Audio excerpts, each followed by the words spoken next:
What up, what up? Welcome home and welcome to base. We are back for another session. Happy to be here, my guy. How many sessions is it for you this week? This will technically be the third day, I guess, depending on how you count the sessions, it would be like the sixth session. Damn, busy guy. I think you need to start live streaming these to YouTube. Because like some of the workshops I think would be replayable. Like if anyone ever wanted to launch a server for BaseMC, the guest you're having today, they could Mm-hmm. just replay the live stream. Yeah, I mean, we can put up the recording on our website, but and then we can also put it on YouTube. So it's just a matter of where the people are, I guess. So if everyone's on YouTube, then YouTube. If everyone's on Twitch, then Twitch, that kind of shit. I think they jump from platform to platform. Who knows nowadays? I mean, that's why it just feels useful just to bring it to Twitter and whoever joins. And the recordings will be both there on Twitter. Plus, we have them on StreamYard. So we have multiple recordings and we have the live directly to Twitter. So I think it does work. Oh, it looks like here it is here. There he is, the man himself. What's up, y'all? What's going on? How y'all doing today? Doing fantastic. How are you? I am all right. So we're making a server today, or what's the plan? Let's fucking do it. Okay, let's do it on Mystic Apex hosting because we know we got their stuff locked down with the what's it called? Dedicated IP is not the. Do not click dedicated IP and you're good. You know what I'm saying? So there's some wizardry going on with like redirecting WebSocket traffic and shit. So we'll have to learn that. It's part of it though. That sounds good. So yeah, man. Zach, someone million.base.eth said, I built a clip machine to make videos of the highlights that are great to share on all platforms.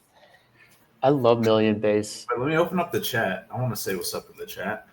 Hey Kieran, you've interacted with Million Base, right? Dude, Million yeah, I hung out with Million on base at the Onchain Summit, dude. We're good friends. I'm also a big fan of what he's been doing on Zora. Super interactive stuff. I like unique stuff. I also like code. I think code is artwork, right? Yeah, so, yeah. Combining the two, love it. Hey, Million. If you join the BaseMC Telegram, send a message in there, and I can invite you on the space on the stream.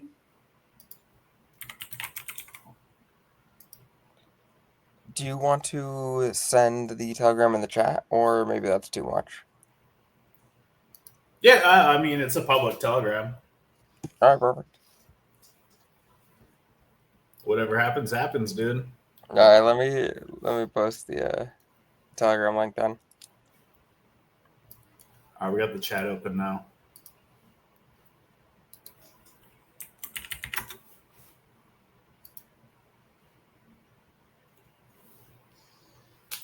Sweet. So I was kind of going through. Oh, did I mess this up? I was kind of going through the the Fartcraft server I made and the plugins that I have for Fartcraft. So if you make the server on 1.21.4 paper, all those plugins I have for Fartcraft, I could just send you over a folder and you could drag them in, and you'll have essentially I won't send you all 40 of them, but I'll send you some of the good ones that'll get you set up and kind of get you started, All right, let's do it.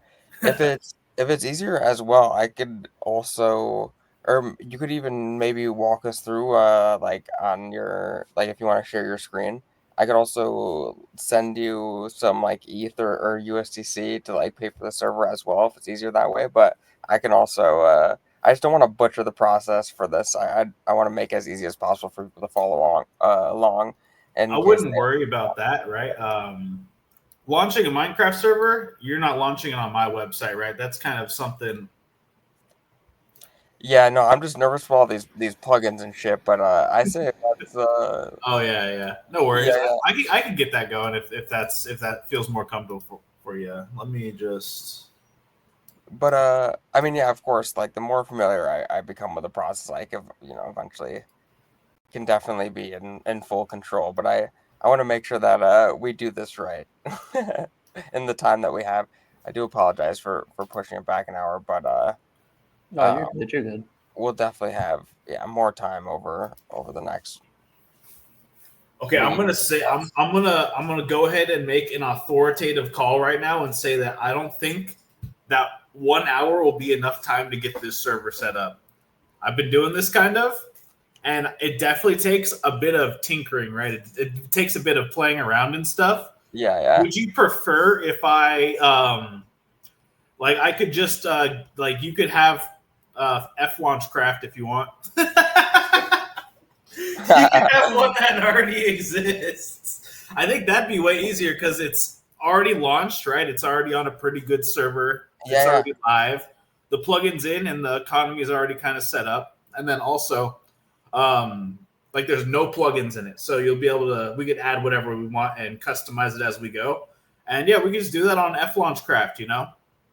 I'm kind of down, especially just to like just to start testing around and tooling around because really I just want to start walking through like what some of the variables are with you and what some of the plugins are with you. So we don't yeah, I think that makes the most sense just from the purpose of this live stream. And then of course as we continue to work together and host these live streams, we can uh you know make a new one if we eventually need to, especially like for now, I assume it's all on the bonding curve. Like if we want to go a little bit harder and eventually do the one to one, we can create a new server when that makes sense. So I was actually doing a little bit of thought into the 1-to-1. It definitely could happen. I think it needs to be done right though. There's concerns. There's concerns about like potential yields being too high on the game end, and then if Mm, the yield is too high on the game end, there's potentially a situation where like a user might have deposited tokens and then someone like takes out all like more than the tokens where the user has, and then that user isn't able to withdraw type of thing, which is something I didn't want to have happen. I think that's the one reason why I went with the bonding curves, right? But at the end of the day, right, it is up to the server host to manage that type of thing. And I mean, mm. giving them the power to do it is good, I guess. But Yeah, it's that's kind of interesting to think about. things can happen. Mm. But anyways, it's when you get into like Minecraft server development, a lot of shit does actually end up happening. Honestly, it's quite a lot of stuff. But it's fun, when bullshit happens on a Minecraft server, it's fun trying to fix it. I don't know. We Yeah, got I it mean, set up. We got it pretty well set up over here on Fartcraft, but let me hop on over to F Launchcraft. Would you like me to post the IP? It is the same. Yeah, it's the same version. yeah, feel free. All right, I'm posting the IP for F Launchcraft. I'll also post it in the live stream. Should I jump on F launch real quick? If you want to come play some Yeah, F let's Launchcraft, I do it. was gonna maybe toss a restart on it after adding like a plugin or two. I was thinking about adding and we can talk about that later. Let's just talk F launch for a bit. Okay. I mean not F launch.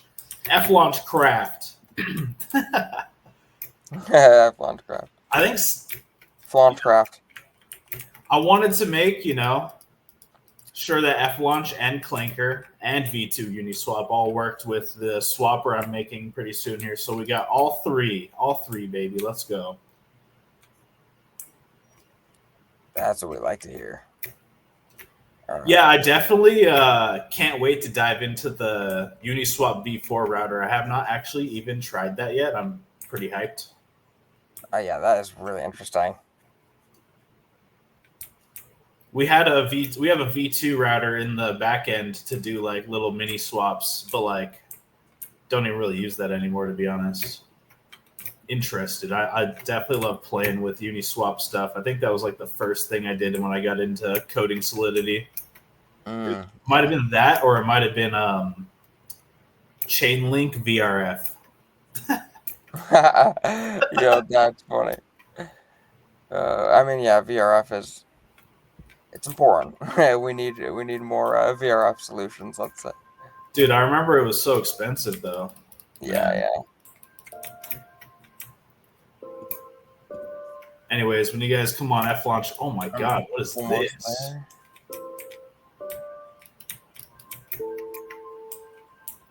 Yeah, that is intense, man.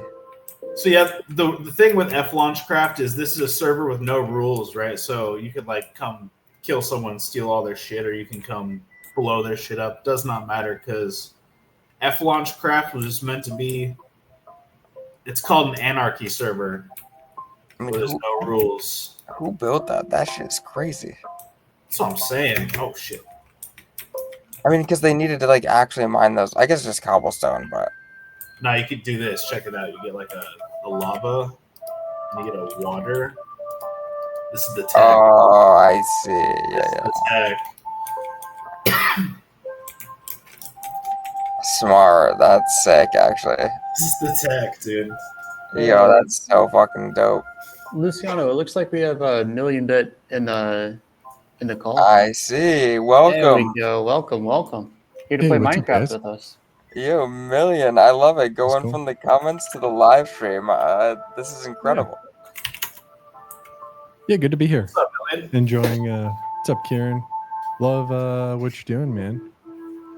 Dude, thank you, man. I'm happy too, dude. It's nice to be able to kind of grow based Minecraft, I guess. Plus, also, I think I want to bring other games on chain once we get this licked. Like, this is, it could expand, I think. So, doing things, man, trying things, I guess.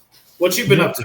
I know you're cooking too. What you been up to? No, it's cool, man. I love your roadmap going from one Minecraft server to N number of Minecraft servers is a really impressive tech to be able to do that. I've done some like multi-tenant stuff before and for websites, but I think it's super cool what you're proving out. And like you said, be able to go. My mind was actually thinking about it the other day with. I know we've had that discussion of other games, but the programmability of some of these larger games, the platforms that they become, like GTA or Fortnite or whatever it may be. I really am interested in like building it out more because I think it's not, I think gamers want something that feels like supernatural. I think right now I wouldn't call it extremely natural, but I think that's why we just gotta, throw it out in the air and like try it out and see how it feels type of thing. So we kind of got like a version 1 going right now, but I think a really quick update in the next couple weeks will just be like a little UI where you just click with your mouse to do things. I think that helps a lot, honestly. Oh yeah, It's better than typing every time. I want to know what you've been cooking though, Million Bit. You ducked. What you've been up to? sure. Yeah, like you said, we did all our Zora experiments, but recently I've been playing with AI a lot, and I built that tool to be able to clip spaces and live streams and videos and stuff. So trying to get that out to the world, kind of like your project, trying to go from user of one to user of many with it. So it's fun to do. It's definitely a fun thing to try and do, right? It's doesn't always make sense. I think it can. But yeah, so you saw the clip I did for Based MC. I did. Where it was kind of a fun one I keep thinking about too, because I built this thing to be able to uses AI to find the best moments in a video or a X space and creates clips from it as videos that you can share. So that's why I chimed in your guys' chat. You're talking about getting this out to where people are. Not everyone's in the mood to sit down and watch like a 2-hour stream or recording even. And so if you can find some clips and get that shared on all the different platforms that, where your audience might be, you might find some people that wouldn't have seen you otherwise. And so, yeah, I did have been just, using it for myself, for the folks in the Million Bit homepage community, like Based MC. And I found that cool clip, that conversation that you had, and I can modify the video even using my application that I built. And so I took like one of your videos, where you've got some kind of B-roll of hopping around Minecraft like you are right now, and put that in the background to make it a little bit more interesting visually, while you're talking about the project. Dude, if you could automate that with AI, that'd be a monster. Like that would be like a living monster, and it just posts random stuff. That'd be awesome, dude. I'm telling you, I love the That's direction what you're it taking. is. Yeah. It's right now it lives in a Telegram bot, so you can really easily just drop the link to the media, and it goes and does all the work. And then all you have to do is review them and post them. Hell And yeah. I can add a lot more AI to do stuff like, maybe make a video background, something a little bit more appealing, for that short attention span on TikTok. I like it. I remember the Make It a Quote bot was very popular, and that was like so basic compared, right? So definitely cooking, man. I love to see it.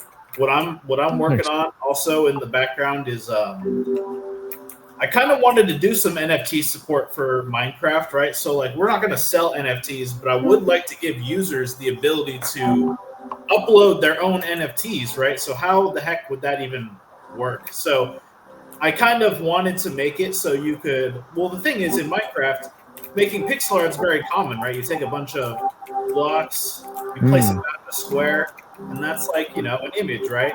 So people do that already. So I wanted to kind of give people the ability to take their images that they made and just NFTify it straight from whatever base Minecraft server they're playing. And then maybe people on the base Minecraft website are, maybe they buy one or two, We'll figure out the marketplace part of that after. The important part is it's going to come from Minecraft. It's just a fun way to engage and incentivize artwork while also preserving it, because very often these artworks get destroyed. Oh yeah. So it's just like it sounds fun, and also a project I made a while back for base Minecraft 1. Dude, the code I made for that could easily print an NFT, dude. It was basically made for that. So we're already there. We're already there on the back end. But anyways, Million Bit, if you ever are looking to make a Minecraft server, man, hit me up. I'm definitely there to help. It's a good way to reach some users. We're definitely trying to grow that out, that dream of reaching tons of users. There's tons of people who play Minecraft, and it's a huge developer community. A lot of developers play Minecraft who might come and build Onchain after if we onboard them. So definitely into it. If you're into making a Minecraft server, hit me up.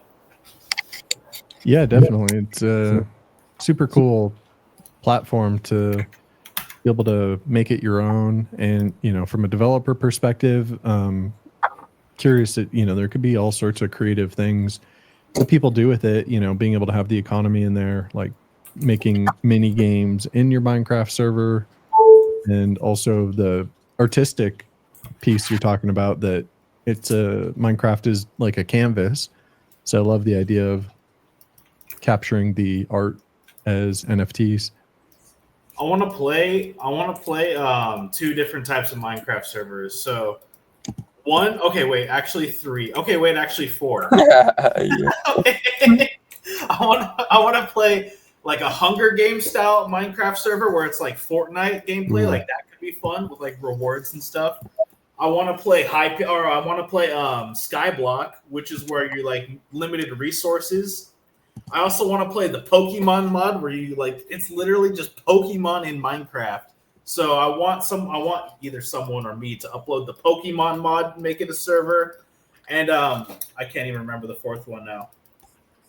I got too lost in the Pokemon one. The Pokemon one's the important one, anyways. That one is sick, dude. It's been too long since I played the Pokemon one, but it's like whatever someone loves, it's been made in Minecraft, and then with my plugin, it plugs into the economy plugin, which makes it able to be tokenized any Minecraft server. So it's a good way forward. I think. Yeah, Hey, what's up? that just reminded me actually about like the old school like Hunger Games servers. Like that shit was so much fun. Dude, I mean, there's so much. There's so much that you can do. that's what I was saying. I was like, we've only just scratched the surface, right? And then the thing is, like, people can make fully custom. Like, dude, you can do whatever you want on Minecraft. Like, I've seen people make like Star Wars themed games, like Harry Potter themed games. Right.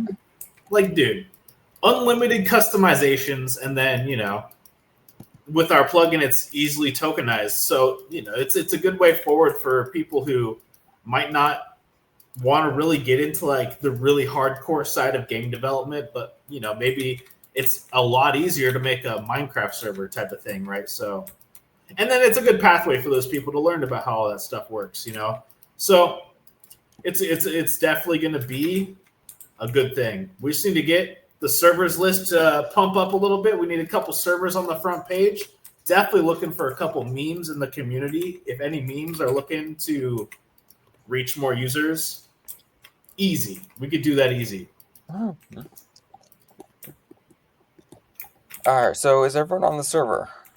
Oh yeah, here. Let me hop back onto F Launchcraft.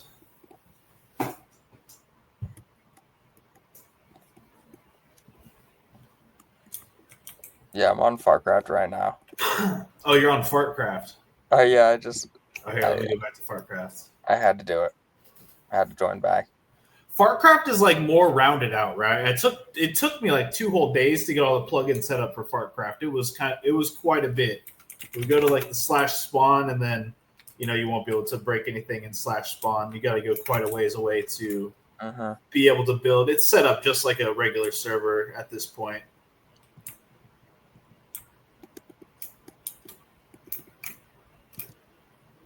Yeah, I mean it's a really cool server. I'm excited though so for the launch server, you kind of just set it all up, but haven't really like managed it, or how is it currently? So the F launch server, it's like it has a currency and it has like a trading plugin, so players could trade each other with it.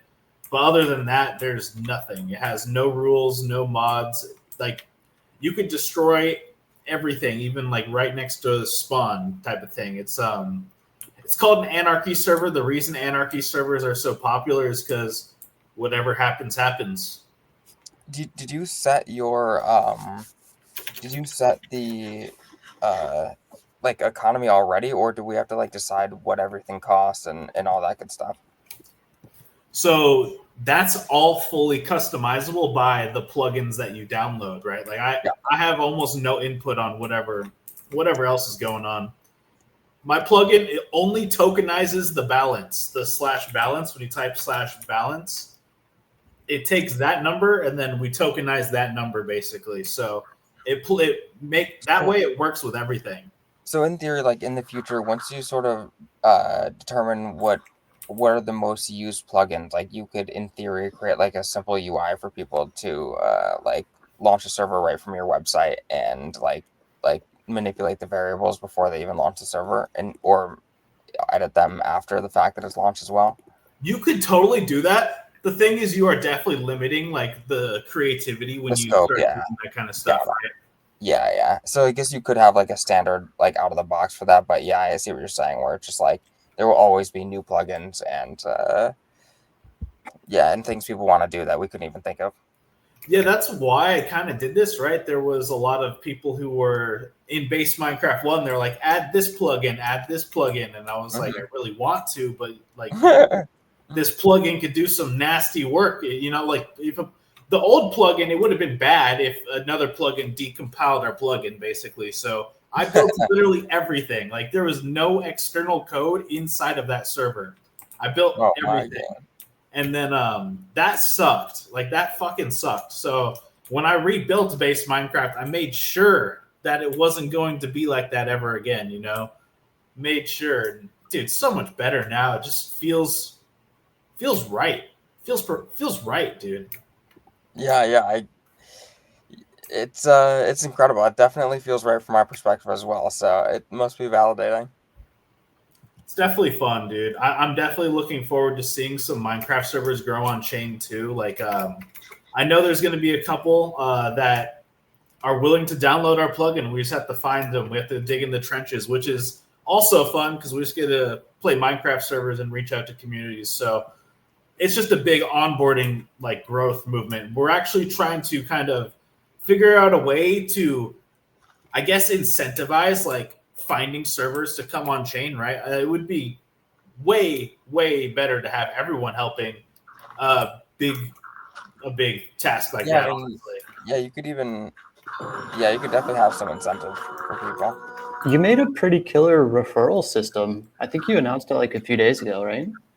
I announced the referral system, but I have not elaborated on it in depth, really. So I like it. I like it. and the maybe reason we is can do because I that. want it to be like visualized. It's just there's so many questions when you make a system like that, and if you visualize all that stuff, it's like, oh, there's no more questions. And I didn't want there to be questions. I wanted to just be like obvious. And so the not the revenue share, the referral system. It's just you invite people, you get points, additional points from like tax, basically. Like that generates like an airdrop points that we're going to track at the end, like we did with season 1, almost exactly the same. Except now everyone they invite to gives you points also. So it's kind of it like trickles down. So we're trying to get people to refer people also, but just trying to make it super engaging for the next airdrop, because the first airdrop it only rewarded gameplay, and I was thinking it'd be nice to have other ways of rewarding people like trading activity and gameplay and everything. We can track way more stuff than I did in the V1 airdrop. So that's the goal. We have a referral system, and that's what it's doing. It's just tracking the gameplay of everyone you refer. Is that referrals for people who want to play or people who want to start servers? That's a good interesting angle. It's only for people who play right now. I didn't ask for servers, no. Yeah, because I feel like you should definitely have an incentive for people who either start servers, but I mean, like, it'd be like you start one server, obviously, not more than that, and you'd have to like sustain a certain amount of people on that server, or, some sort of stipulation that it just can't be gamed. But and then it sounded like you wanted to do referrals for people to, like if I know a server host, be like, hey, you should definitely make this on base Minecraft, and then, maybe that person gets a larger incentive than usual. How it works with the server host is when someone joins their Minecraft server and they type /verify, they're not verified already, they'll get a link that has the referral in it. So they'll get the points for referring new players to base Minecraft through their server. So they do get some, but it's not in the way that we described, where it would be nice to be able to like earn a little bit off of everything you onboard, right? If you onboard someone and they end up being a cooker, like you deserve a little bit of extra airdrop points, basically. Like that's absolutely deserved. Yeah, that definitely makes sense. I'm gonna throw a bunch of dirt in here. Let me teach you. What's your name again? Silly Himper, right? Yes. Yeah. Hell yeah. The OG.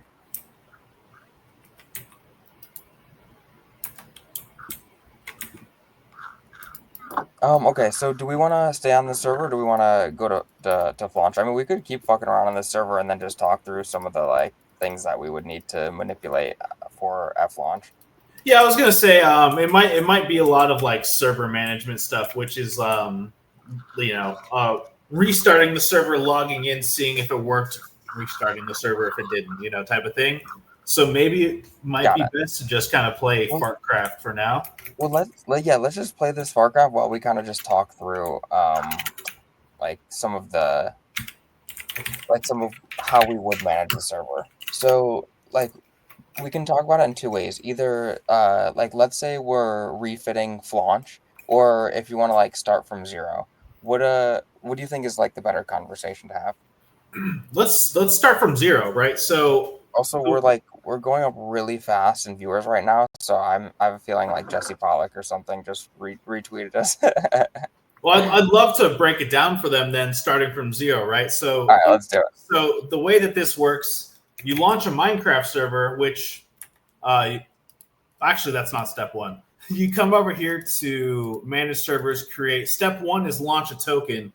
So I come here, paste a contract address in here. Once I have a token, there's buttons to direct you to flaunch or Clanker. You click here to verify your token. It'll take you to the hosting section. This will take you to Apex Hosting, which is a hosting service. This will get you a Minecraft server in 2 minutes, and it costs about $10 a month, depending on if you want like a medium tier server or a really good one. Once you get your IP, you come to step 3 where you just download the plugin and it just has you drag and drop it into FileZilla, right? And once you drag and drop it into your server, you restart the server, and now you can type /bank. /bank will tell you what you got going on in the based Minecraft server. Not to be confused with /balance, right? Which is the default /vault plugin. It's a plugin that basically every Minecraft server has. So this balance, once you have the Vaults and Essentials X plugin, you can type /deposit and it'll send money from your /balance to your /bank, which means that now it's on the base Minecraft website and you're able to, swap your fart bucks for fartcraft currency, for example, or the other way around. So it kind of it lets everyone do whatever they want. Like there's 1.5 million Minecraft plugins that have been made by the biggest developer community in gaming, and it lets them do what they've been doing for years with the easiest integration ever. Just drag and drop a verify on the website and a restart for their server, and they'll be Onchain. And that's the goal, right? We want to give server hosts the option to tokenize their Minecraft server, because the Minecraft server hosting industry has been taken over by these big corporations who have predatory marketing tactics from the top down. They're ruining these games, and this gives server hosts the ability to, just focus on gameplay and have fun. And, also the players earn something, which is pretty fun. You're dying to a zombie. I got you. Oh yeah, I really appreciate that. Sorry, I was getting really excited listening to you. I completely stopped playing for a second. Don't be sorry, man. Let me get some torches going. That's so funny. I literally had to pause I was so focused on what you were saying, I had to pause the game and start paying attention. Oh, don't worry. So the base Minecraft that we had before, there was no way that we could give it to someone and they'd be able to tokenize their Minecraft server. They would have needed an entire back end to manage everything and all that stuff. So the way it is now, it's just drag and drop. They connect to our back end, and it's meant to go. It's meant to scale, right? We definitely spent a lot more on our back end this time around. It's definitely, it impresses me what I managed to build this time. I want to shout out Grok for cooking this back end, because I'm just blown away by what it does this time. The based MC1 backend makes me feel embarrassed, and I just deleted it, honestly. Oh shit! I love that. And we'll just move on, man. I used to cling on to my old code, honestly, and this is just great. So for example, when you did the Flaunch server, you just created a new token. What did you even call it, for example? So for the flaunch server, I just made an flaunch craft token, and I just drag and dropped my plugin into the server with the vault. And there's only 3 plugins in flaunch craft. Okay. The very basic ones needed to tokenize. And so what that does is it kind of creates a Minecraft server where there's no yield, but it's just kind of like the in-game currency is the flaunch token, right? So those servers are no rules. It's just kind of like an anything goes testing battlegrounds for just having fun. I have one for Clanker too. We have Clanked Minecraft also. Same thing. What'd you name the token, for example? I'm just curious. So flaunch craft I think it's flaunch craft for the flaunch one, and then the Clanker one is Clanked Minecraft. And got it. The idea being that each token is a Minecraft server, right? And all these servers, they're all going to have their own token, and you're going to be able to find all these tokens on the base Minecraft homepage. You come to the homepage, you see there's 5 servers right here. But if you come to the revenue share, you'll also see that each of those servers, if you're holding base Minecraft or the liquidity pool tokens, is actually earning you yields. So the way I built this is that if you're a base Minecraft supporter, you've held our token through the ups and the downs. Well, I'm putting 100% of the revenue share I'm putting 100% of the protocol revenue into the revenue share system.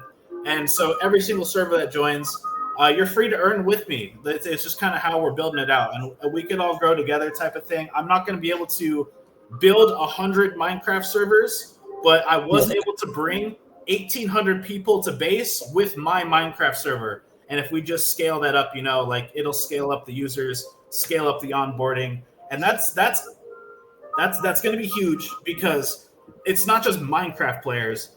Minecraft has the biggest developer community out of like any game and like every blockchain combined, essentially. That is a fact.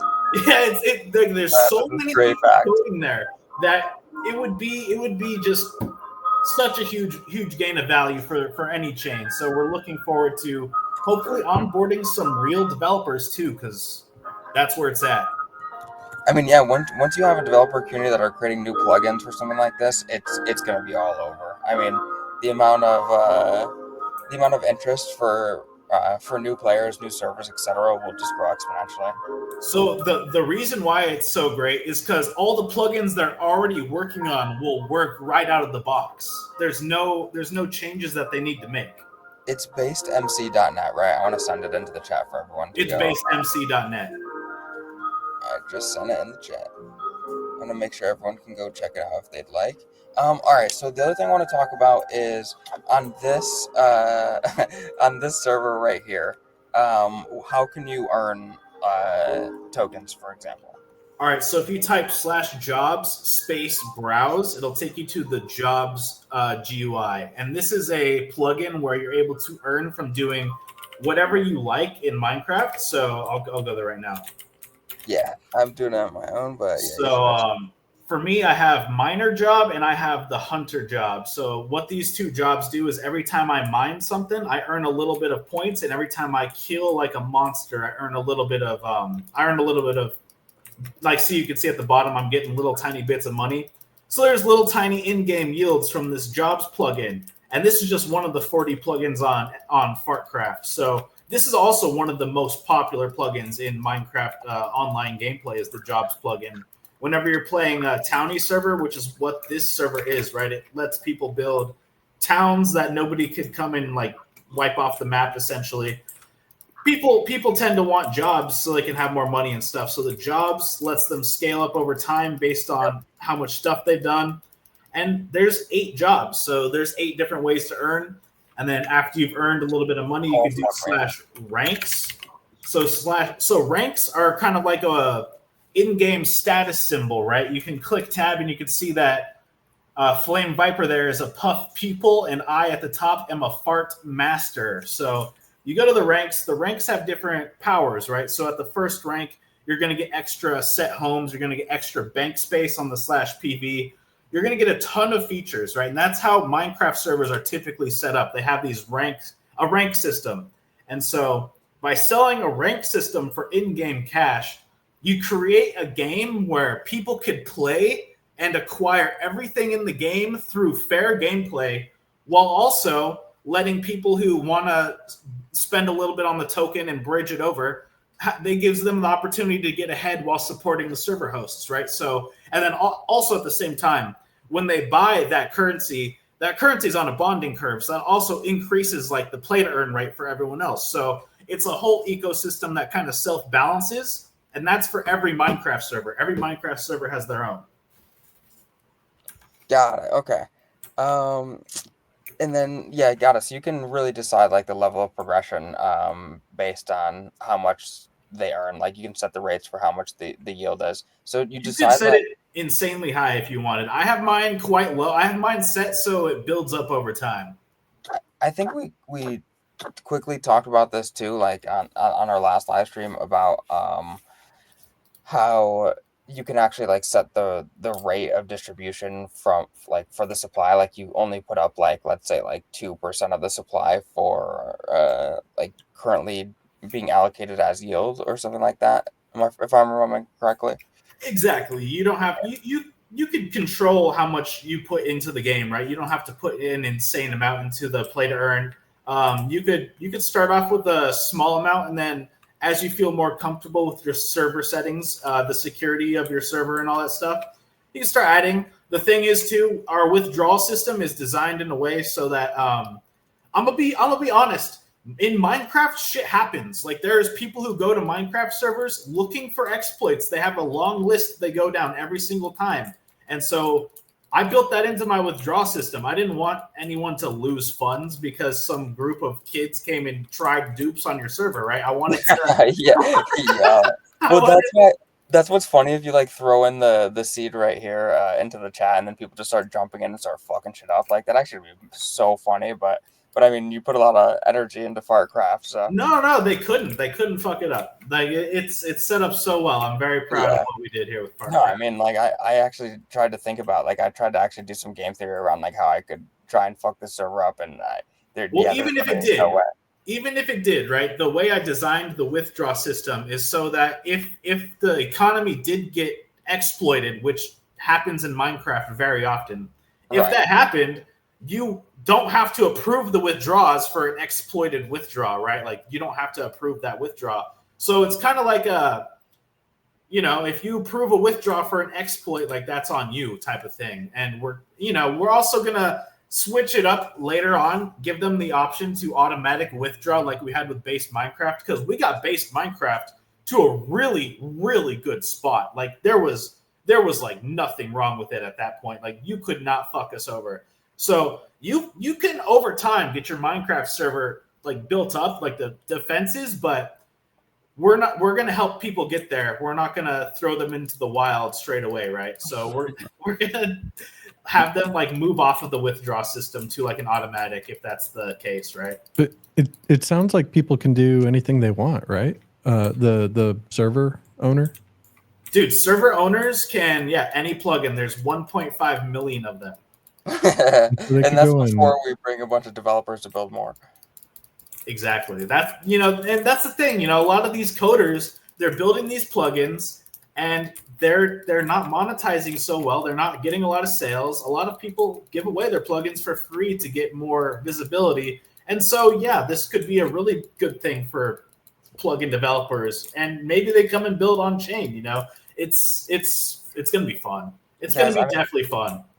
I'm not even kidding you. Like once we scale this, I'm very confident this is going to be successful. You're going to scale it, etc. But after that, the next thing that needs to be done is doing this for GTA servers. And I doubt GTA 6 will have like crypto enabled. If they do, I mean, more power to them. But like doing the same exact thing for GTA servers and allowing developers to actually be able to like build Did out you the servers know? in the way they want and monetize it properly is just like, dude, it's the largest business in gaming.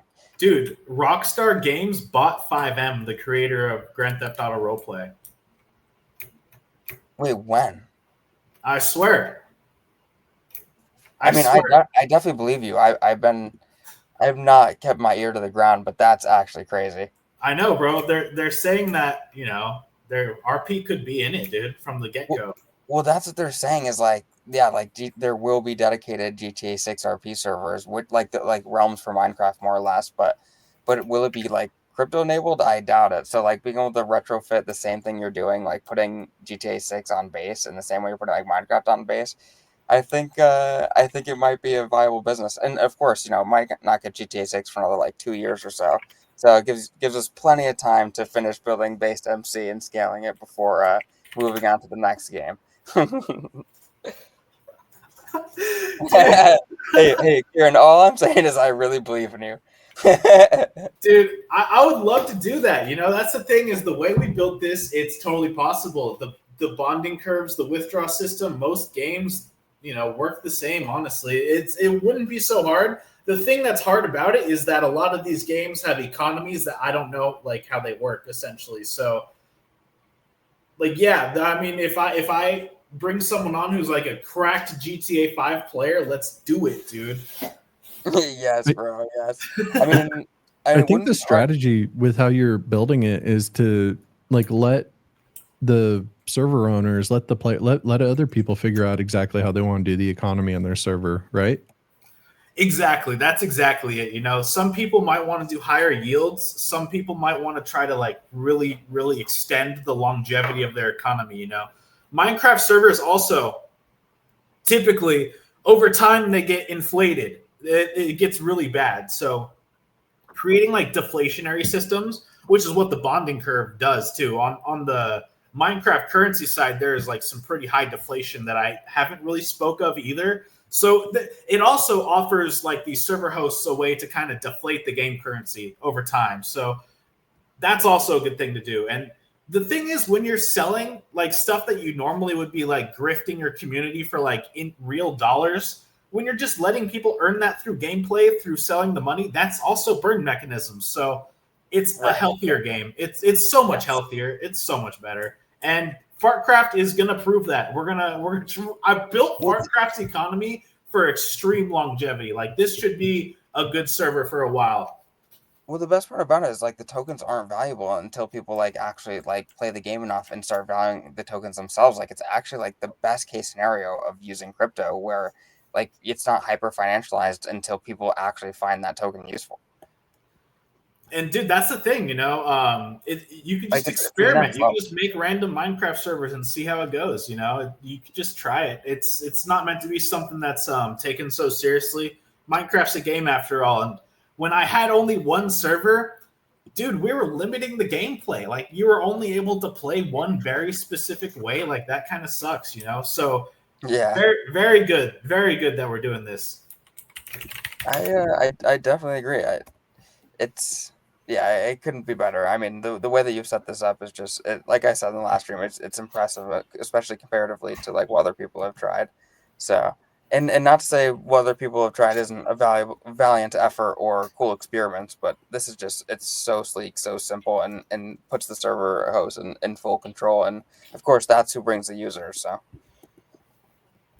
I think that'll really it's almost like we brought a entire industry on chain. Like I don't think I've ever seen someone bring server hosts on chain, you know, or like Yeah, an entire Minecraft entire developer community, giving dude. them the tools to build. You know, it's fun. I think we're doing Yeah. good stuff. I mean, this is why, you know, Base is going to love you because you are literally bringing so many new users and so many people to Base that just never would have touched crypto before and actually just showing them like why it's useful and how it's useful for them in such an obvious way. It's incredible. Like this is what we fucking dreamed of like 5-6 years ago. Right. Well, the thing is, dude, I think I built base Minecraft 1 because of the massive chip I had on my shoulder from all the games I bought into that never dropped. So I'm not even kidding, man. I was like, "Where's the games? Where's the games? I'm making Minecraft." Like it was like that. So I think you know you definitely you need motivation like that to build a base Minecraft. Honestly, Yeah, I love it, yo. That's so based, so fucking based. I feel like such a pleb since you guys like actually got armor and shit and got power level 437 over here. dude. I think you could do /kit starter. It'll give you a little bit of tools. But I was looking at this guy over here. He has something that turns him into he's a midget now. And We don't earlier wait, he so was a giant. we don't even know who that is. It's Flame Viper, dude. He's a high rank on the server, actually, dude. Actually, Yeah, I love it. Just like some guy on the server. dude, he's Puff Pupil, dude. Like, throw some I respect thought on the Puff I Pupils. thought it was like Zach or some shit. Throw some respect on the Puff Pupils, dude. Dude, that was sick though. I didn't know how he was doing that. Like the shrinkage, and then he'd go back to normal size, and he would like ultra shrink. I mean, that we need Bro, to get. he's small but powerful. I bet he can dominate. Yeah, I mean, 12. He's power level 1230. I don't want to fuck with that guy. So I'll drop some alpha. So I added a plugin called Custom Enchants, which is a version 2 from a very popular plugin from like 5-10 years ago. and it has something that makes you turn different sizes apparently, and he just got it as a rare drop. Like he might be the only Wait, one on the server that what? has this. Are you fucking serious? Is it unlimited? Yeah, so he might be the only one who could do this on the whole server, dude. Dude, that is so legendary. God damn it. Did he just get What is bigger? it's slash kit starter. Do you know what it is?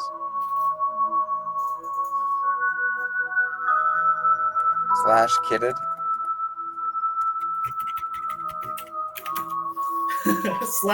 slash kit and then space starter. My bad. No, you're good. You're good. The Minecraft stuff, it draws me in, dude.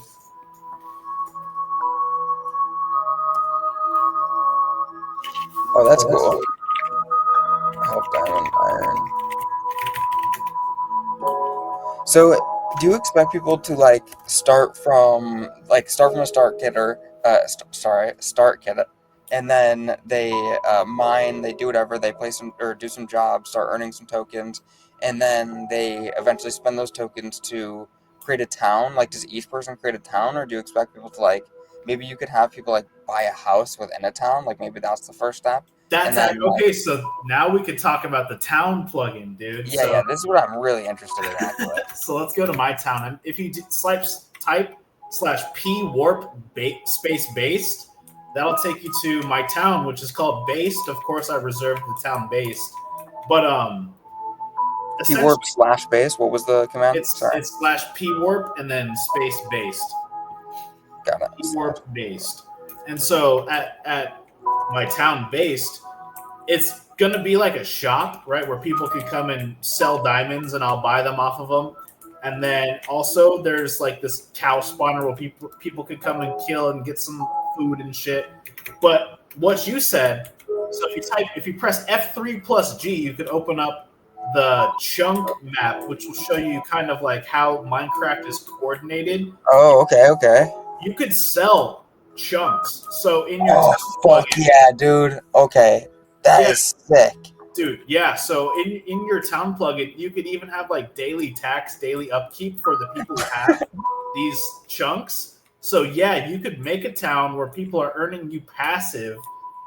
Like, dude, I'm telling you, these plugins have been built for over years. Do you create the size of the town? Like, let's say, like maybe it's more expensive or taxes are more expensive because the size of the plots in that town are larger. Like, yeah. So so each plot costs a certain amount of daily upkeep, which is like minimal, and then also you're not able to like keep claiming unlimited. It's based on how many people are in your town. What do you mean claiming unlimited? Claiming unlimited what? So when you start out, you'll be able to claim, I believe, 5 chunks, and then if you invite someone, you'll get like 2 more type of thing. So you get more land over time. Oh, for your town specifically?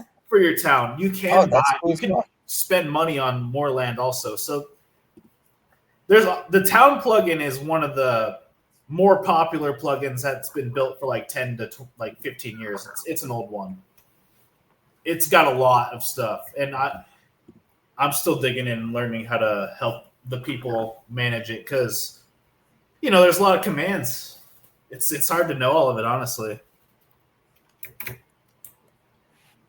This is so cool. It's actually really cool to think about how the community is going to want to like participate and start deciding how the variables should be manipulated, what plugins to use. I mean, you might even end up having like a governance, or like the token might even end up becoming a sort of governance token where people can vote on some of these things.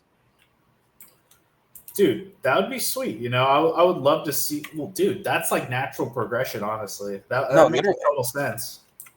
It is literally. It's probably the most natural progression for a dive I've ever heard of. Because Lord knows, most of the dives that we've participated in are far from natural progression. It's actually unnatural progression or unnatural inception, I should say. Definitely looking forward to seeing it grow too. Like once we get a couple of decent servers on the homepage, right? It's going to be undeniable. The users will be there. So really happy to have base Minecraft back. It was a long fight. This was You're a fucking legend. This is one of the coolest things ever. I'm so glad you came back onto Homebase, and I'm begging you to come back on again. I don't know when you're gonna be free next. We're doing more live streams on Monday, but if we want to spend more time, like, because we definitely need to do like a 2-3 hour block. And once again, I hate to like waste your time and ask you to come back on with me for such a long period of time, but I need it and I want it. So Yeah, I'm we gonna got to ask get your for it. server made. We got to. I'll walk you through it. I'm I'm I'm even down. I don't know what if you think it makes more sense to like refit Flaunch for now. I'm also down for that. I think that like makes sense just so we can tool around and like really see how it works. But then like I now that my understanding is becoming a lot better. I'm becoming more confident in like starting like actually me starting the server more or less. If you yeah, one before you go, one thing, if you host the server, you'll have like total control, right? If Right, it was the right, other way around, it'd probably be like you sending me an SSH password to get into your server, which I'm gonna go ahead and say let's just not do that. Let's right. not Yeah, be yeah, sending no. the That's why like it might make sense to just refit the flaunch for now, just as like we tool around and see what works and see what we want to do, and then once we kind of figure out exactly what we want to do, then I can like go hard and create it myself and yeah, and figure it it'll out. be fun, you know. Those servers need to be flushed out eventually, anyways. They're testing grounds, so let's do it. Anyways, Exactly. I definitely appreciate you having me on anytime, dude. Don't hesitate Yes. to ask. I'll be there. I All right, appreciate it. yo, really, really appreciate it, and we'll see you again very soon. Oh yeah, thank you, man. All right, peace All right, out. guys. That was a dope Later. space. See you. See y'all. Thanks for coming on. Zal, Hey, Michael, hey. how are we doing? Million, if you want to stay, feel free. We're actually doing like a little on-chain music session. I'm not sure if you oh, he's all right, let me get my cam on here, and we're back, baby. How's everyone doing today? Hello. Doing good. It's a beautiful day. It's Friday. We're vibing.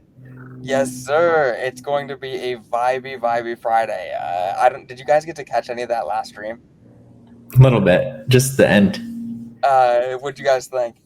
It's pretty cool. Yeah. Yeah. Cool to see. Yeah, it's actually sick. I mean, I can't even believe we can put Minecraft on base this easily. It's and the thing is like you don't even really have to do much other than like add some plugins to the server, and next thing you know, Wow. you have like a complete token economy. And it's like I don't know if you caught the part about us saying how it's not even like hyper financialized either until people actually like find the game useful and start playing it.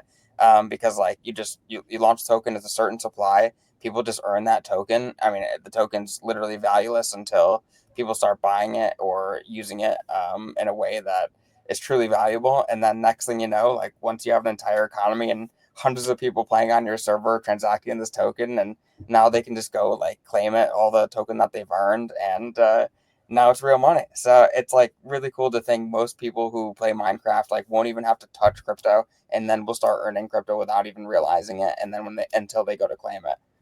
Yeah, I think that's the next level of consumer like crypto, right? Where it's like it's all abstracted away, it's all under the hood. We can use all the benefits from blockchain, but you don't have to say this is all running on blockchain. You just get the benefits of it. So yeah, I'm here for it. I'm excited.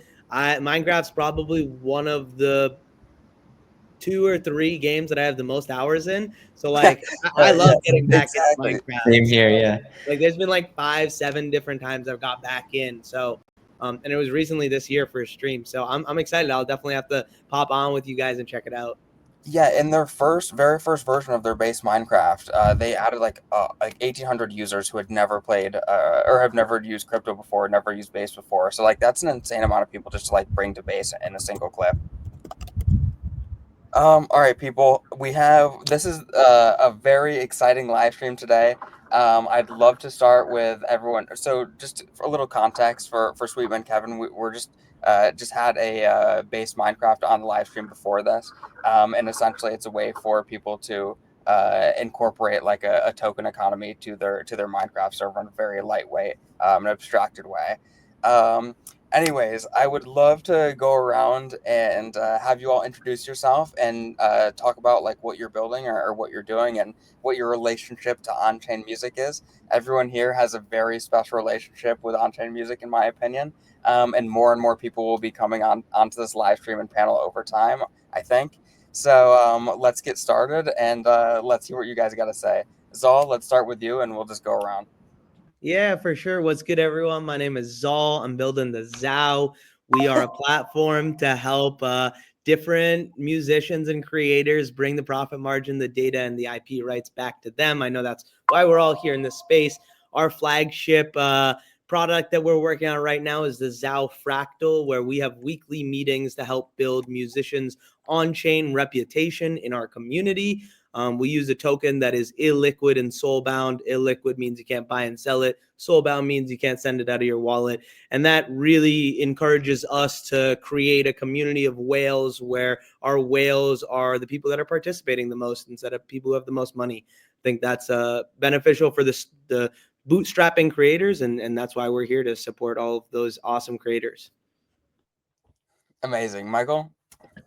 Hey, I'm Michael. I'm from Coop Records, which is an on-chain record label. We work with a lot of the top electronic artists. We just saw some of them at EDC. Some were playing at Coachella. So some bigger artists that we've been working with. And we basically take their music, mint it on chain, and sell it for, as a collectible, stuff like that.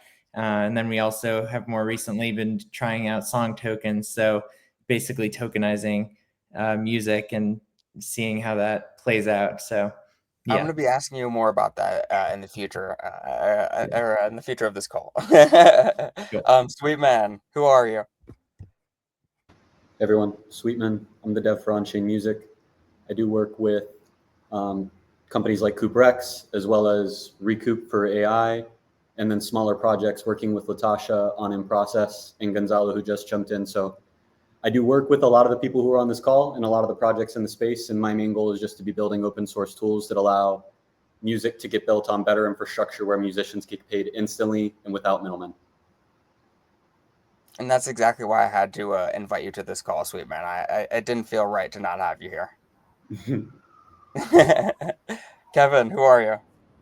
Hey guys, good to meet everyone. My name is Kevin. I'm the founder of Boardroom, a governance and DAO aggregator, actually, but we sold it 6 months ago, and I'm pivoting hard into the on-chain music space right now. So my background is in music. I worked for Capitol Records. I studied it in undergrad, and now I'm exploring kind of like different pain points right now to solve. We just built a application called Superfan One, which is exploring building an on-chain launchpad for music projects where splits happen on-chain, ideally behind the scenes. And we're launching with a couple of distributors, including original work. So it'll be fun to explore. I'll share a little bit more about the app and how I'm seeing how I'm interested in exploring kind of like what happens during the production stage of music, and if we can bring that on-chain as well. Kevin, did you submit for base batches, actually? I did. Yeah. Okay, send me your Devfolio project. I'm gonna help surface that as well. For So sure. make sure you send me that. Musica, how are we today? Societe, Gonzalo, who are we? How are we? Hi, Luciano. Hi, everyone. So yeah, I'm Zerox Gonzalo. I will first introduce myself. So yeah, I'm a musician from a long career. Actually turning into developer thanks to big Mr. Sweetman here, having a lot of help with that, with vibe coding and learning just to find. So yeah, we've been building something for Base also, which is called Shine Mini App, which is mini app for Warcast. We're building right now to listen to music, to share music. So yeah, we're really excited with that also. And if you want. Hi, I don't know all of you, so the ones that I know, hi, and the other ones, I am Sol Siete. I'm a musician, a builder, a community builder, and we are working with Gonzalo also in a community in Latin America called Música W3, which is our community that brings all Latin American musicians together and connected through on-chain and blockchain. And yeah, what we do is we curate music on chain every month, and we create like a collection on chain in different platforms, and so we can help musicians to get paid. And yeah, now we're participating in hackathons, which is something new for us, but we are trying to create something very nice for our musicians. We're gonna keep pushing you. You know me, I push everyone in the space to participate in hackathons, no matter their developer expertise, etc. So whether this is your first hackathon or not, it's definitely not going to be your last. And I know I'm going to make sure of it. Sweetman's going to make sure of it, and everyone else here will too. So one of the main reasons we're here today is to talk about how artists can, and musicians specifically, can capture the value that they create. So I'd love to talk a little bit about, if anyone would like to start, feel free if you have any thoughts on what sort of the landscape has looked like in the past for musicians in this space, and what we can sort of do to continue to progress it. You all are working on something exactly in this realm. So I'd love if you have a very specific example of how you think artists can best capture their value. I'd love for you to share your screen, and show what you're working on. So while everyone starts to prepare themselves, there's a present button at the bottom of the screen. So feel free to get ready to share your screen, and show people if you'd like. So while everyone's sort of preparing, Sebas, I would like you to also introduce yourself. Hey Luciano, what's up? Really nice to see like a bunch of like faces I haven't seen in a while. Like Michael here, we worked together in a bunch of projects. Kevin, we didn't work together, but we've known each other. Well, everyone, Sweetman, you and Musica W3. Sal, I don't know you, but it's really cool to see all of you here. I'm Sebas. I've been doing stuff in crypto for like a long time, and I work a lot in the on-chain music space. I was a co-founder of Invest in Music, and after that, Sonata, which was also co-founded with Sweets, which was the first music client on Farcaster. And I was a big collector of music NFTs for a while. I think I have over 1,000 music NFTs. So I was really into a bunch of like different waves, the one-on-one, well, a little after one-on-ones, but like limited editions, like after that, the swaps on sound and a lot of other stuff. So excited to be here and share ideas around, on-chain music. The space has progressed a lot, so it's really cool to see how things have progressed, and we really still don't know what the future holds. So I mean, you guys are all building that future that we will be participating in, and we'll be listening to. So we can either start from Zal, or if anyone else would like to start, feel free. I can rock it out. Let's do it up. Let's do it. Okay, hopefully this all works. You are now added to the stage. Perfect. Okay, so what I have been working on is organization in the on-chain music space. The ZAO here is a community where we are ultimately trying to teach musicians how they can be entrepreneurs, how they can get 100% of their profit margin. But there are a lot of musicians that just want to make music and that's it. And they want to find, they want to make their art and make it better. So we want to also create open source tools to help those individuals be able to leverage just making music and not having to worry about how everything works, getting every single, penny that they can get, but just like enjoying themselves making music. So a couple of our projects here are related to how we can get musicians on chain. I mentioned ZAO Fractals at the beginning. Wave Wars is our on-chain online music battles where we bring two people together and bring our community to help uplift those individuals, share 3 to 5 songs that they have in their catalog, and have them be able to share that and have the whole crowd vibe out to that. Our ZAO Festivals is our in-person arm where we have we go to crypto events and we throw our own event and we get our musicians to be able to perform there. Having everything in-house lets us give them as much of the profit as we can. So that's really awesome.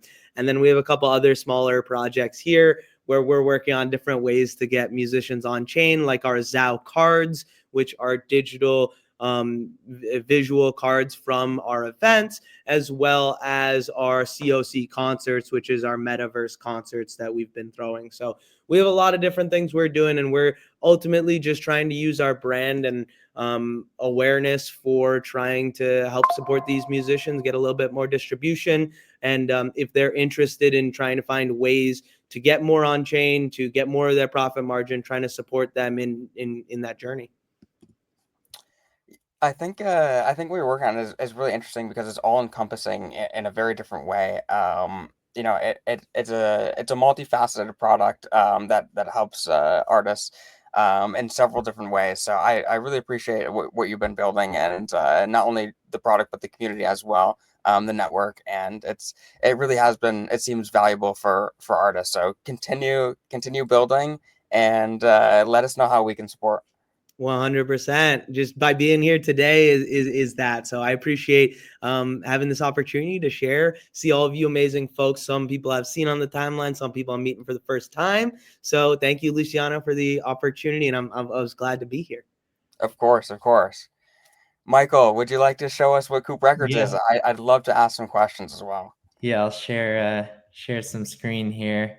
Give you a little preview of our website. Can you see that now? You are now on the stage. Everyone can see. Awesome. Yeah. So basically, we're trying to make like a more social music experience where basically you can see what songs people are collecting, what people are enjoying, and we have right now we support just like single tracks, or we also have minted a few sets. So I mentioned before we had some of our artists play at EDC. So for example, Daniel Allen, one of our artists, played there this weekend. We minted the set, and then we minted it here, and over a lot of people came, minted it. Yeah. Here, 2,500 people have minted it so far, and that's about 51% of the total supply. And we've been doing some limited edition experimentation. And so people can come collect the song. You can see who everyone is here in the audience section.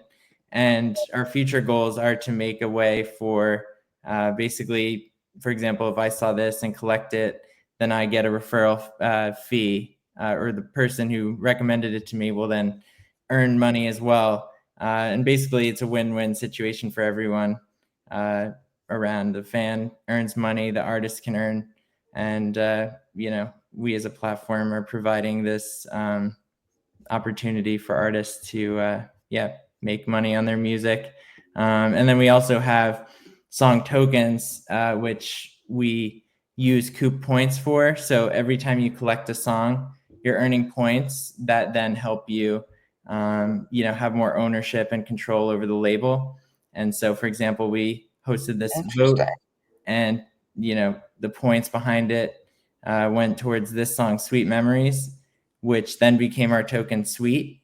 And then therefore people could stake it and earn more Coop, and then also hold the token. So we're still building a lot of this stuff out, but early days of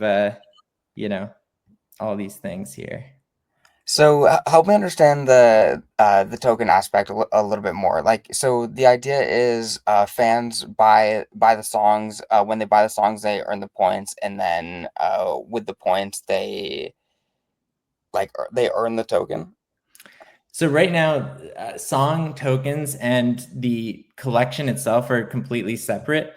That might, in the future, we might find a way to bring those two together. But for example, with Sweet Token, we minted that song, and then we had a few other songs, and basically every time somebody collected a track, they were earning Coop points. And then when that vote came up, we said okay, here are 5 songs that we want to nominate for that vote, and then people could put their Coop behind it. And there was, for the winning track suite, there was a small airdrop to the holders of the token, but holding the NFT doesn't guarantee any token or anything like that. Got it. It just will be another aspect for creators to sort of decide how they want to engage with their community. Yeah, and so we've shied away from doing like a token for every song as well, because it could, That was my question. Yeah. could be scary for an artist to like, nobody wants their fans to lose money. And so that's why Right. we've been hesitant to jump fully into that space. But it's something we've been thinking about more and more, No, I think that, I think like, for example, like coining on Zora can have value for sure, especially like valuing in a short term like attention economy. But of course, like when you're creating art, it's just like, it's more than a token. Yeah, for sure. So thank you so much for sharing. I'm glad that I got to ask you directly, just because I hadn't had much time to look into the token aspect recently, so I was really curious. All right, Musica Web3. What have you guys been up to? Because I know you've been working on multiple things. Gonzalo, Thank unmute you, your mic. Luciano. So, Yeah. oh, do you? You're good, yeah. Am I okay right now? No. Well, I'm good. Okay. So, well, basically, as Sol said, No. am I here? I'm still here. Okay, yeah, we're still here. We can hear you. Wow. I'm still here. I don't know if internet is keeping me. Okay, so I'm going to start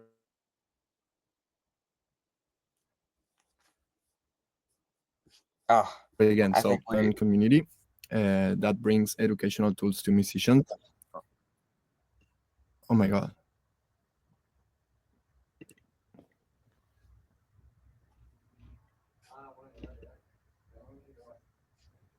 Sorry, keep going.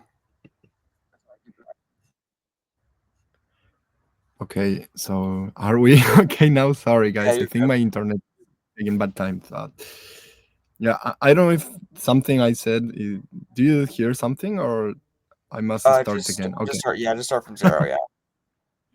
No worries. Okay, I'm going to start again and try it. So basically, we're building two projects. The first one is Musica W3, which is a Latin American community that bring educational tools to help musicians develop their careers with blockchain technologies, like going from the traditional model, just without a group of people that helps you with the tools you needed to develop in blockchain, on what are you missing from doing here stuff. So yeah, we've been basically doing a lot of IRL stuff, making content, making some collective drops across all platforms. And yeah, we've been helping, like in these 2 years, I think, like more than 200 musicians from all Latin American countries, and some are from Europe, especially from Spain.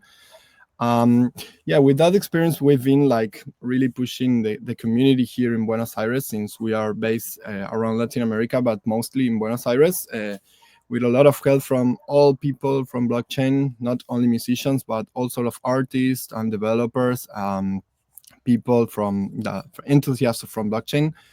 Yeah, from Buenos Aires, as I said. Yeah, we've been really pushing with a lot of musicians to just change, because here in Argentina, and especially in most of countries from South America, it's really difficult to make a living from your art. So we think that blockchain could bring this opportunity to new musicians, to unrecognized talents that are around the world. So yeah, our mission is basically just to give these tools, and just to say to people like blockchain is something. There's a lot of platforms that you can use. There's a lot of things that you can know about the sovereignty of your content, of being owner of what are you posting on social media, or in platforms where you post your music. So we started with that, and then we started participating in hackathons. I've been learning a lot of coding these last months. Thanks again, Sweetman, for that. That helped me a lot with opportunities. We made this new proposal in base patches last month from South America, which is called Shine, as I said. I will try to present. I don't know if my MacBook is kind of old. I don't know if it's going to support it, but We let's believe in see. you. I think you got it. Okay, let's try.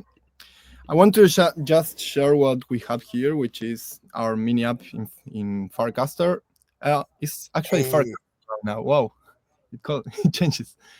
Okay, so this is basically what we've been working lately. It's a really simple mini app where you can just collect and listen to simple music in WordCast.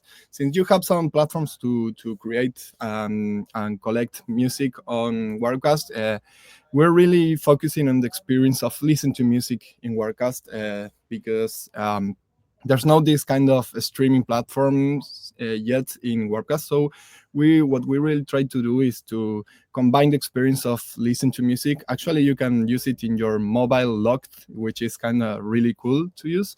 And you can collect music and make your own playlist to just make an experience about listening to music, collecting, discovering new creators, new people, and giving the creators the royalties they need. So you have basically some kind of of these sections about here where you can see what you collect, what you created, some playlists to collect. Yeah, as I said, it's kind of a new experience for us that didn't see in Farcaster yet. So yeah, we're excited to be presenting this on the latest base batches hackathon. So yeah, this is what we've been building in a nutshell. oh, incredible. Oh, so cool. I'm so glad you're building something like this. I saw you and Soul were building something for a little bit. So once Shine dropped, I was like, oh, this is what they've been cooking up. Like so sick, and super glad that you submitted to base batches for it. And of course, that it's a mini app. I mean, it doesn't get much better than this. Yeah, Uh, totally. all right, Kevin, would you like to show what you're building? Yeah, hey guys. I think as we've mentioned a lot on this panel, right? Like artists, for the most part, they just want to create, right? They don't want to have to deal with a lot of these like funding intermediaries and coordinating institutions, right? That are just like gating or essentially like complicating the equation as middlemen. But of course, very hard problem to solve. I mean, this industry is messed up in many different ways.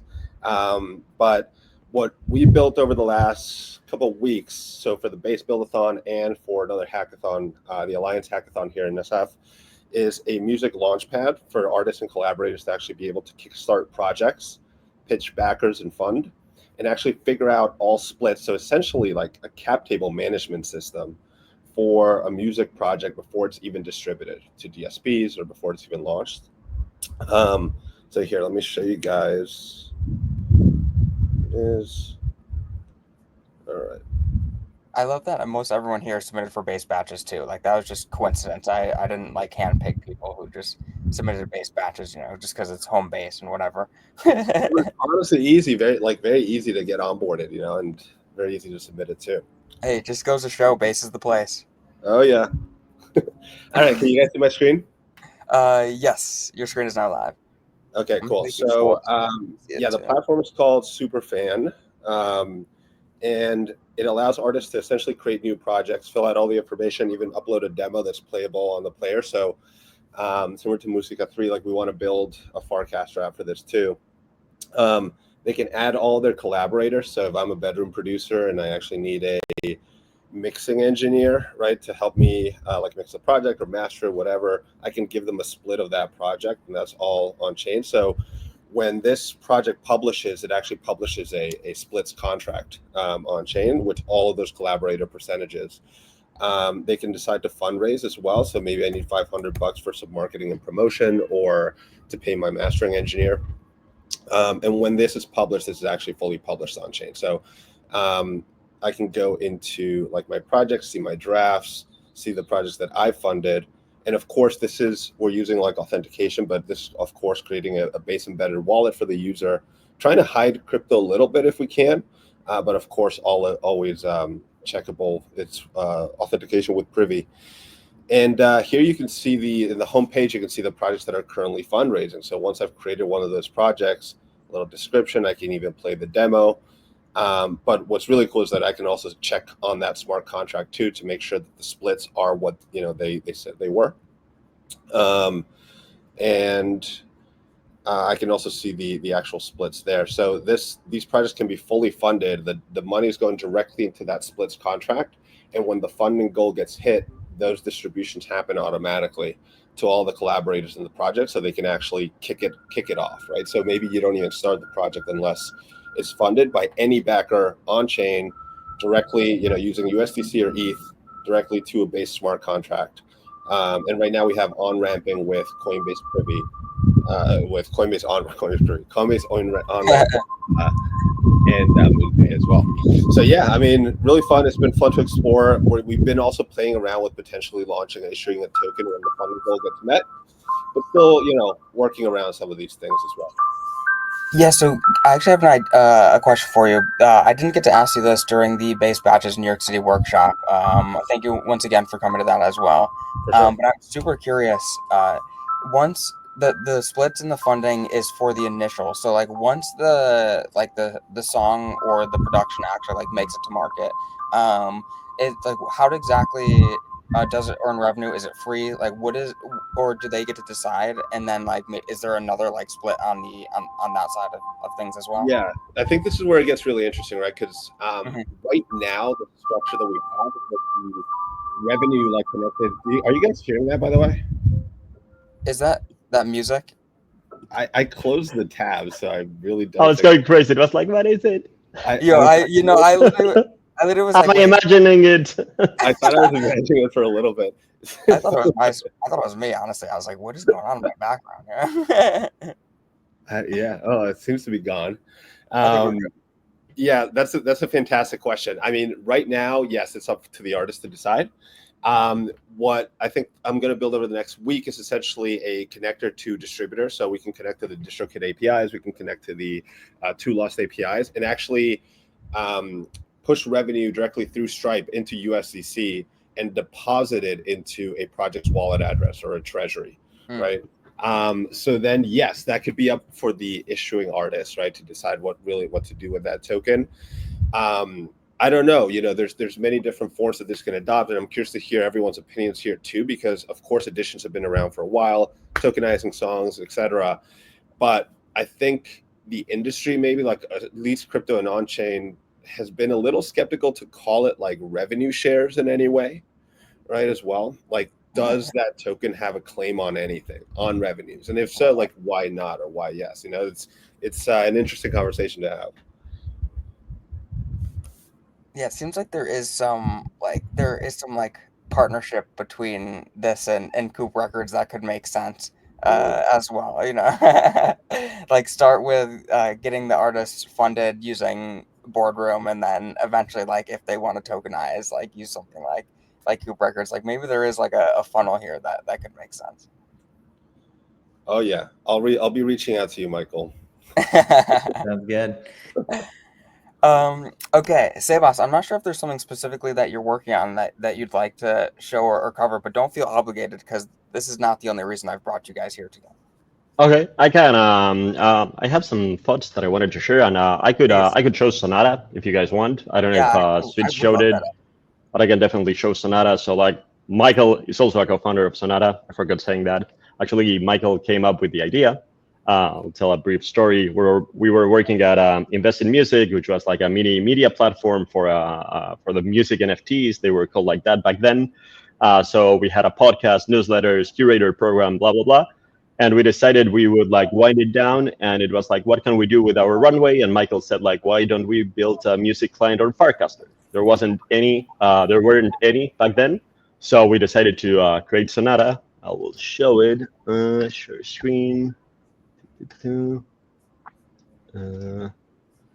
we basically built Sonata with Michael and with Sweets. We were building it, finished building it. The MVP, it was like version 0.1 during FarCon in LA last year, which was like really special for us because like being able to build it and launch it within a very highly curated event with like filled with builders and other like-minded people makes a huge difference. So we basically built Sonata, which takes all the music that gets casted on Farcaster, and we present it in this UI where you can actually listen to the music. That's something that you were not able to do on Farcaster. And we have this point system called notes, which works like Degen used to work. Basically, you get an allowance that you cannot keep it, but you need to give it to others. So it was more focused around curators than artists for this initial phase. And we also had all these channels, which are basically communities.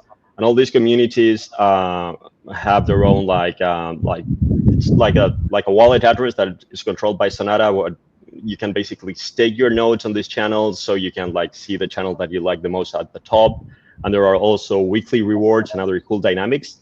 So this is like the last thing we worked on together for the on-chain music space, which actually is pretty cool in my opinion, because one thing that's happening, I think in my opinion, with curation globally, and we've seen this with Spotify and all these players, right? Like it seems like, and excuse me for my French, but it seems like musicians are starting to get fucked again globally. Like we know Spotify is starting to introduce a lot of like, you know, AI created music, and they just like replace it from playlists. And, you know, most people are not music nerds, so they don't even realize they are listening to just like, you know, generated music by Spotify, and they avoid like paying royalties, and they avoid paying like streaming fees for doing that. So I think that finding ways to like move away from the algorithms, in the case of Sonata, like human curation, does have value. And even though we haven't cracked it, I think that finding ways to include humans again in the equation of music can go a long way, specifically as AI grows. And also, one other thing I wanted to like, it's more a question than a thought, or like a thought and a question to everyone here. It's like, it seems that all these tools are fucking amazing. Like I didn't know the one you're building, Kevin, and the one that Zal showed, but I know the others and I really like them. But it's like, what do we think about like, how do we cross the chasm from crypto users to mainstream users? Like, I know it's really super hard. I know like we are all trying, but I think that's the actually can be the holy grail, right? Like abstracting crypto so people don't even know it's crypto, and just like, you know, getting mainstream users to somehow interact with our space. Like, what do we think about that? So really quickly, Sebas, right before you came on, right before the on-chain music panel, we had base Minecraft come on. So basically, they took Minecraft and allow you to like import this like token economy on base to like any like already existing Minecraft server. And so their Wow. original like MVP, they onboarded like or their first server, they onboarded like 1,800 new users who like were not crypto native at all, never even touched crypto, just played Minecraft. And they all just were instantly using base without even really knowing it. So like that is like the same level of like abstraction that we need in on-chain music. So I'm really glad you brought up the question, because just it's super relevant for today and in general, of course. So super curious to hear everyone's thoughts on how we can do that. If I can say something, I believe that it's a different approach when you want to make this global and people onboard people like mainstream people. We were talking about this with Sebas the other day. Like we live in the same city, so we talk a lot about this. And for example, Shine, the platform we are building with Gonzalo, is more like for people that really like independent music and wanna like support independent music, because today there are more independent musicians than mainstream. So what I believe is if you onboard a lot of independent musicians on their niches, it will be something like a first impact in the music industry. I think it's the maybe the opposite of what I have been experimenting with other platforms and point of views in Web3 ecosystem, because I see a lot of people trying to onboard famous and mainstream, very mainstream people um, from Europe and United States, and I believe it's another path, another way to see things. to onboard first the independent ones and see how it works with little niches. And I don't know if it makes sense, but I believe that's one of the yeah yeah. So yeah, that's my point of view. So I think that while you're also chatting, I'd love for you to present what you either music or Web3 or uh whatever you'd like to present, if anything. okay. So I don't know if it's going to work because my internet is very I don't know. I will try. So be patient. Um okay, let's see if it works. It works? We're here for you. So yes, it's working. It's working perfectly. Okay. Well, this beauty has been designed by Gonzalo. So um, Increíble. increíble. Like you have all the socials here. Música W3. It's like this independent community.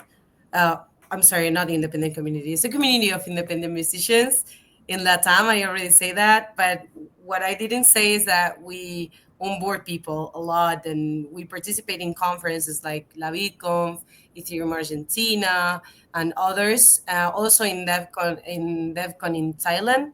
Um, Actually, we were in the same panel. Luciano, you invited us, so Of yeah, that was course. amazing. I'm Yeah, so glad to have you. yeah, me too. I mean, that was very surprising. I didn't expect it. So yeah, we onboard people like in our local cities in Colombia and in Buenos Aires from now, and we organize festivals like these ones, and also with Suites we onboard a lot of new musicians through a song camp that we organized here in Buenos Aires, which is this, and in every conference or crypto event, we try to insert the Web3 music musicians in the space because we believe it's important that we create our own music scene first in the city. And I believe that as a collective of musicians, we are trying to get a smooth approach instead of like, being like activists or whatever, like more like we are just musicians helping each other and, you know, organizing our own events and yeah, just introducing Web3 music to people that already know about crypto and people that doesn't. So yeah, that's what we do a lot, like a lot of events, IRL events, and also online events. And we are going to launch a YouTube how to say this tutorial collection. It's like 10 videos of me just trying to onboard new musicians Oh, I from love that. zero. It's just that like hours of me. And yeah, and we also participate in metaverse festivals like Palooza. I also organized a lot of metaverse festivals, music festivals in the Central Land. And yeah, and we do these collective drops that I mentioned before, which is a monthly curation of independent musicians in the space, and we just launch all together. Unfortunately, Zora has changed this contract that we used to use like this Yeah, um us too. yeah. So we don't have collective drops in that protocol anymore, so we are Oh, trying to see a new way of doing it. So if you have any ideas, we are here to listen because now we are just dropping in any marketplace that we can, and just sharing the logo of Musica W3 to be like a collective of independent musicians and yeah, I but it's think not the same, right? So Yeah, I think this is a really good segue actually into stay in process because maybe collections might be a thing in stay in process. I'm not sure if that's going to be true or not, but I'd love for Sweetman to maybe give us some ideas. And Societe, I just want to say you and Gonzalo, thank you guys so much for the work that you do. It's the work that doesn't scale. Bringing on new musicians into this space is not easy, and you guys are doing the hard work, so appreciate that. thank you. All right, sweet man, give us that sweet, sweet stay in process alpha. That sweet, sweet man alpha. Let's share screen and talk about in process. Let's do it. Share screen. Present at the bottom of the page, the bottom of the stream yard. Yeah. So when about a year ago, when Zora decided to pivot away from art and into content, a lot of musicians that I work with felt deplatformed. Groups like Kismet Casa from Luciano, like Música W3 from Soul, like Neutro from Bulls. A whole bunch of musicians globally felt like they no longer had a place because instead of them earning 95% of their income, they went down to earning less than 1% of purchase price. But I still believe, being a smart contract dev, that Zora's protocol is the top tier in terms of the feature set that it provides for allowing musicians to stay independent and get paid. So we forked Zora's 1155 that Soul was referencing in those collective drops, and we built in process. And that fork did two things for us. One, it allowed us to continue to expand the protocol and to support people like Soul. So if Soul comes onto in process and brings those contracts that they already have, they can continue to sell editions. They can continue to sell links to their friends. All of the people who before were saying that they felt deplatformed now have a place where they can come to continue to have life in those collections. And then on the other side, we could make improvements on it. And so in the original protocol, there was fees that went to the protocol and to curators and to minters. We got rid of those. And so 100% of the purchase price goes to the artist immediately when you list on in process. And so far we've had 371 moments. It's really worth noting this was an idea from Latasha. Latasha is an on-chain artist. Most people in this space are familiar with Latasha. She was one of the co-founders of Zora and left about the same time. She came to me and said, hey, I've got this idea for 3 different projects. The first one's in process. She has a patron named CY. If you're not familiar with CY, he's one of the top patrons in the space, and he's growing a mental model called the executive producer mental model. This idea that people with a lot of money want to have impact, and a good way for them to have impact is being an executive producer, where they can do investments in musicians' projects, not really asking for anything in return, just putting on that title of I executive produce this thing. And so one of the requirements CY gave to Latasha was you need to be dropping your work constantly. And that's something that CY gives to most of the people that he funds, is he says you need to be putting out your work on chain. It's the same for Forrest Mortefree. It's the same for Caspiel in Colombia. It's the same for Latasha in New York. He does that so that people are creating. And so And TK in LA. And TK in LA, yeah, exactly. Regardless of the musician. So TK was going to be on, but they couldn't make it today. But hopefully they'll be on the next one. Yeah, but TK is dropping in here into the Eternal Garden collection. So if you're a collector, you can come on and you can support artists. Whatever you buy, you know that 100% of that funding goes directly to the artist. No fees and no time to wait and no need to withdraw from a protocol. And if you're a creator, you can release on here and know that it's your work, it's your contract, there's no fees, and it's top tier tool with top tier feature set. Anybody who's building a new protocol is probably trying to recreate the success that Zora already built with their 1155 protocol. And so if you're interested in building on, if you're non-technical, just go to inprocess.fun. And I need to give this a better domain, but we've got docs-inprocess.vercel.app.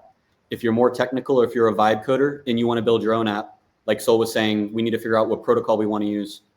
If you want to deploy on in process, it's an open protocol with no fees, live on Base mainnet and Base Sepolia. And so you can go onto the docs, you can use these protocols in trust. There's no fees associated. You have the top tier protocol for whatever you want to build, whether it's an in-process clone, whether it's Shine, whether you're trying to build the next Shopify. And then I've been slowly building out these docs as I do work with Coinbase and Base, trying to make it so that all the tools kind of tie together, with in-process being the protocol for how we can distribute and ensure that musicians get paid instantly without any middlemen taking and putting their fingers inside of the pot. Thank you so much for building a sweet man. Obviously, you know, we all have had an issue with how things have transpired, more or less, and it's really important that we listen to artists in a way that actually does impact them, and we can actually create something that they truly want to use. I think that's something that, you know, we have unfortunately overlooked very recently, and a lot of artists have become very jaded, especially here in crypto, because of it. So it's really important that we can start catering to them in a way that they not only appreciate, but they continue to use and continue to like showcase how these on-chain mechanisms actually do benefit them. But it's really not up to them. It's up to us to be able to build the tools that they can use and that they actually feel comfortable with using and can actually capture the value of the work that they're creating in doing so. So really appreciate the work that you've been doing with Sand Process. It's really, really important. And I know everyone here does appreciate it as well. Okay, so the real reason I brought you here today, other than showcasing what you're all working on, is I'd love to talk a little bit about DevConnect. I'd love to talk about what the fuck we got planning, because there are some big things in the works, not only for Kismet Casa, but I know some other folks here have some brilliant ideas of what we should be cooking up. So I think there's no better way to start creating some noise for what we're cooking up than right here on the live stream. So I'll just quickly start by saying Kismet Casa will definitely be hosting a residency during DevConnect. And we're also hopefully, and I had a call with Gonzalo and Sebas about this. Sweet man, you are the next one on that list. So I'm glad that I got you here today. We're working on doing a simultaneous studio, reserving some studio time for maybe 3 to 5 days, a little bit more if necessary, leading up to DevConnect, where the musicians and artists inside of the residency can go and actually produce some of their work.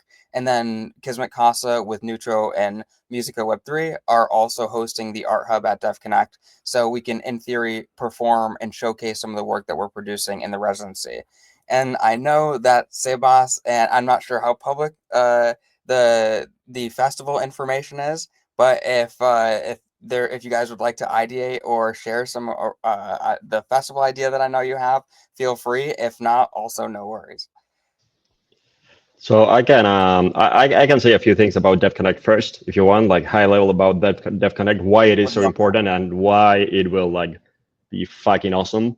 Yes, and then I can touch into a few of the ideas. So basically, like most people know, Argentina is a very, very prominent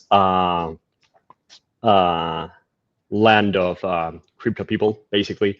There's huge traction. We have like 20% of our population has crypto. 10% of Binance global users are from Argentina. We have like a lot of like art collectives like Música W3, like Sweets was mentioning, Bulls Collective and Neutro and a bunch of other stuff. And we have like lots of like really great, amazing builders from Argentina that have been very fundamental for the development of Ethereum since its inception. So for example, I'll just drop a few like names because like this is really, really important for us. We've been like working with the foundation for years to make it happen in Argentina, DevConnect. So the fact that it's happening now, it's like we are like very lit in Argentina. So like the foundation is expecting like I think 15,000 people to come to Argentina, to Buenos Aires, plus all the Argentinians, right? So I think it will not only be those like that week for DevConnect, but it will be like the whole month that there will be a lot of stuff going on. Like I know Bankless, they are organizing a conference. I know Dune Analytics, they are organizing a conference, and I know of many others. We are, going through a few ideas about like, can we make a festival happen? So there is not a lot of info on that yet, but that's a possibility. And I really think it will be a like unique opportunity for Argentina and also for people coming from abroad to see like how we use crypto here, right? Because like crypto makes sense globally, I think, but when you have a country like ours, when we have all these like financial issues we've been having like since I'm a kid, like I've always lived with inflation, right? Sol and Gonzalo know this as well, like 30% minimum, right? Since you're a kid, so it really makes sense here. People really use it. So connecting all these like global builders who have been like hearing about Argentina and building all these tools and then like putting them together with people who really use it, I think can be a game changer for the industry and for Argentina as well. So I know of like I know, I suppose Base will be doing things in Argentina as well during Dev Connect, and I think like most of the biggest projects will be doing stuff here. So yeah, I think everyone should come. I'm really glad that was the perfect way to describe Dev Connect, and super super exciting, not only for us who are going to attend, but especially for Argentina and the motherland. It's really really important to know. Like 80% of Zora usage comes from Argentina. Most of the on-chain artists are from Argentina in the world. I mean, I think there is a higher concentration of on-chain users, and not just on-chain users, but artists specifically in Argentina than pretty much anywhere else. So it's really, really important to note just how important this conference and Ethereum and crypto in general is to Argentina. So thank you so much, Sebas, for providing that. It was perfect. There's also one thing I forgot mentioning, which is like the foundation is organizing not only Dev Connect, but they call it the Ethereum World Fair, which is something that resembles like the aesthetic of the old world fairs, like in the 50s or stuff, where you would like go there and see all the like advances in like space, industry and all that stuff, like kind of sci-fi things. So that will also take place in Buenos Aires, and I think it's still like coming together. So it's a great opportunity for everyone who wants to like showcase stuff during that fair to like outreach to the foundation, to be able to like, participate in that and like show the product they are building. I think that will be pretty awesome. And it's the first time that they are doing it. So should be pretty cool, and also a massive opportunity for builders. I'm really curious about that. As you learn more about it, please let us know, because there is the World Expo going on right now in Osaka. So I'm curious, like how similar it is to what they're working on here in Japan. No idea, to be honest. I didn't know about Japan, but is it organized by the foundation in Japan as well? No, the World Something Expo is different.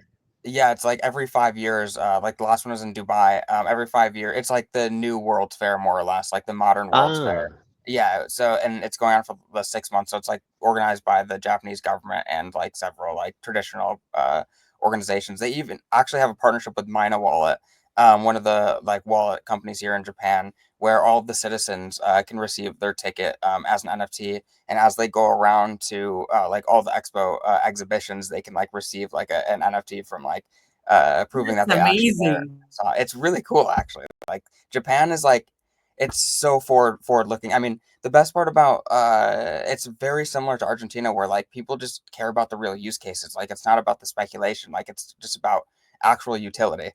So it's just so Now refreshing. we're talking. Yes, exactly. It's just so refreshing to, like to spend time in these places where people actually care about crypto outside of the money. Because obviously in the US, like first and foremost, people who come to crypto are investors and, and gamblers, etc. People who only literally come for the money. And like there's no like come for the money, stay for the tech. Like it's literally like come for the money, stay for the money. Oh, you didn't make money, you leave crypto. So like in the US, it's just like such an unfortunate experience, like for those of us who actually care about the technology. So I know Michael, I'm sure, has a very similar experience. And by the way, Michael, Zal is actually originally from upstate as well, and spent a lot of time, or not from upstate, but he spent a lot of time upstate for college, etc. So he's originally from like Massachusetts or some shit. But we got the upstate vibes going. So between Yeah, East Argentina and Coast. upstate New York, we have pretty much everything covered here. No, but so in regards to like what we're all cooking up here. So I'd love to, maybe I'll even create like a Telegram group chat with everyone who is on the call today, to like just keep ideating through what a festival might look like, what bringing more performers from around the world to Argentina would look like, how we can accommodate them, how we can get some studio time and sort of make this one cohesive experience. So I know we all here we are all here for the right reasons. We all want to see artists capture the value that they're creating. So I know that no matter what ideas come up, we can make it happen. We can coordinate it. So super happy to have you all on today. This has been such a great session. We're going to be doing more of these, so expect me to be reaching out. If I don't reach out, I'm going to do what I did to Sweetman today. I'm just going to be adding your emails to the next call. Thanks again for hopping on today. Some far more short notice than others. So really appreciate it. And if there's any last things that you guys would like to say to go over, feel free. I'm glad that I am a girl and I'm inside this call. So of course we love having you. There was a few other women who were supposed to be on today as well, but they couldn't make it, unfortunately. So glad you could make it. So this is not a complete sausage fest at the very least. And of course, we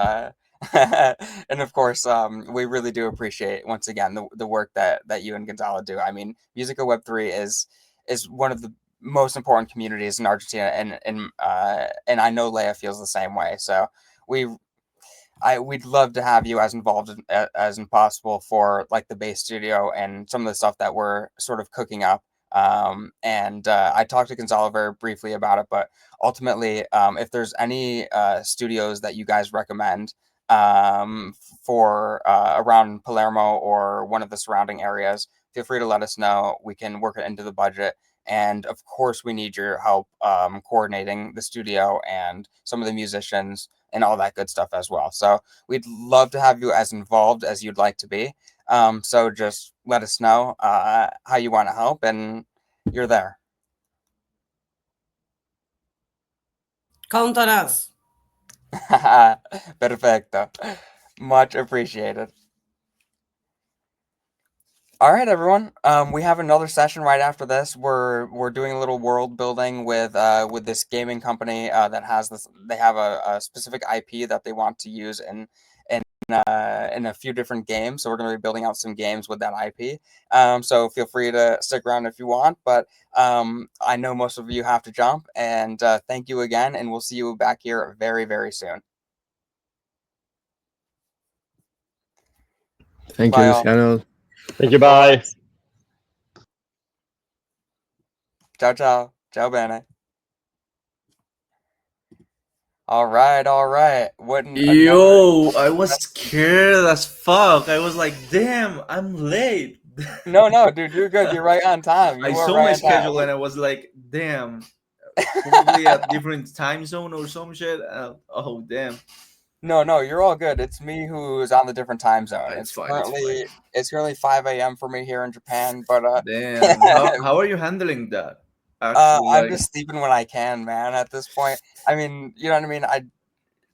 My sleep schedule's already fucked up from like coming to a new country, etc. So I'm basically still on New York time, I guess, more or less. Yeah. How long have you been there? It's been about I guess coming on 2 weeks now.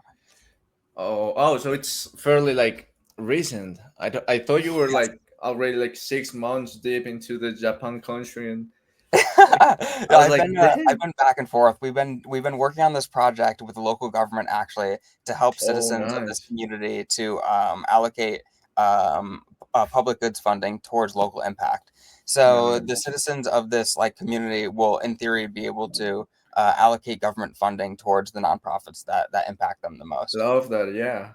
Nice, man. It's really cool. So I've had to spend a lot of time here. My girlfriend also lives here, so it makes a lot of sense. Yeah. That's a good thing, actually.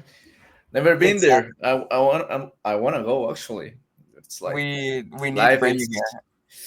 Yeah, I saw the I think it was DevCon or what was it? That like a big event on crypto that happened right there. Yeah, EdCon. Yeah, fucking awesome. Yeah. It was a fun time for sure. Yeah, I can tell. Yeah. Yeah, eTokyo's coming up. If there's another like DevCon or DevConnect or something like that in Tokyo or in Japan, like we got to make sure you come. I'll do my best. Dude, we need more. I will say this: we need way more Colombian coffee in Japan. I mean, Japan's coffee culture is definitely lacking. Actually, but now that I think about it, I've been talking with some like coffee producers in here, and they're exporting the majority of their coffee, right? Like just to Asia, mostly like Japan, China, and what was the other one? Well, another one. But Maybe like Thailand or something like that. yeah, because they're kind of like experimenting this new wave of coffee making and like producing coffee with different flavors. So the Asian market is actually the like most profitable for them, and Oh, really? actually they're the ones that are buying like The most coffee. yeah, it's crazy. The I mean, flavor is fucking crazy. it makes sense because I feel like coffee is starting to like take hold over tea. I mean, obviously tea Yeah. culture is like very big here, but it's becoming more and more common for Yeah, but people to that's it. It's consume the that. fact that like Asian people are more used to like the fact of the tea flavor, and Exactly. it's not soft, it's sweet, and if you taste that coffee, you can't imagine like it's pure coffee. I've tasted some Exactly. that Real is coffee. like lollipop or shit like that. Is so yeah. No, I mean, it's true. Like once you get that real, like bitter, good coffee, it's Yeah, a completely different palate, yeah, totally. It changed your world. So I'm not sure if Miles is going to be. Let me just check real quick. Let me see if Yeah, Miles is getting back no to me to see worries. if he's because even if Miles is not going to be on today, we can still kind of jam around and chat and Yeah, sure. fuck around and build. So I don't know. I would love to even talk about like what you were like the game that you were building on Solana and maybe how we can port it over to base. Man, I was like so deep into this shit and it I totally know you. wrecked Yeah, me. of course Like, you were. damn. I was so excited. I even like I think I spent like 1 week or two like without any sleep just because I was building everything by myself. I was designing it. I was like preparing all the code. So it was just pure coffee, work, and these gummies from ashwagandha. You know that shit? Yep. That's it. That's it. I was like totally into that.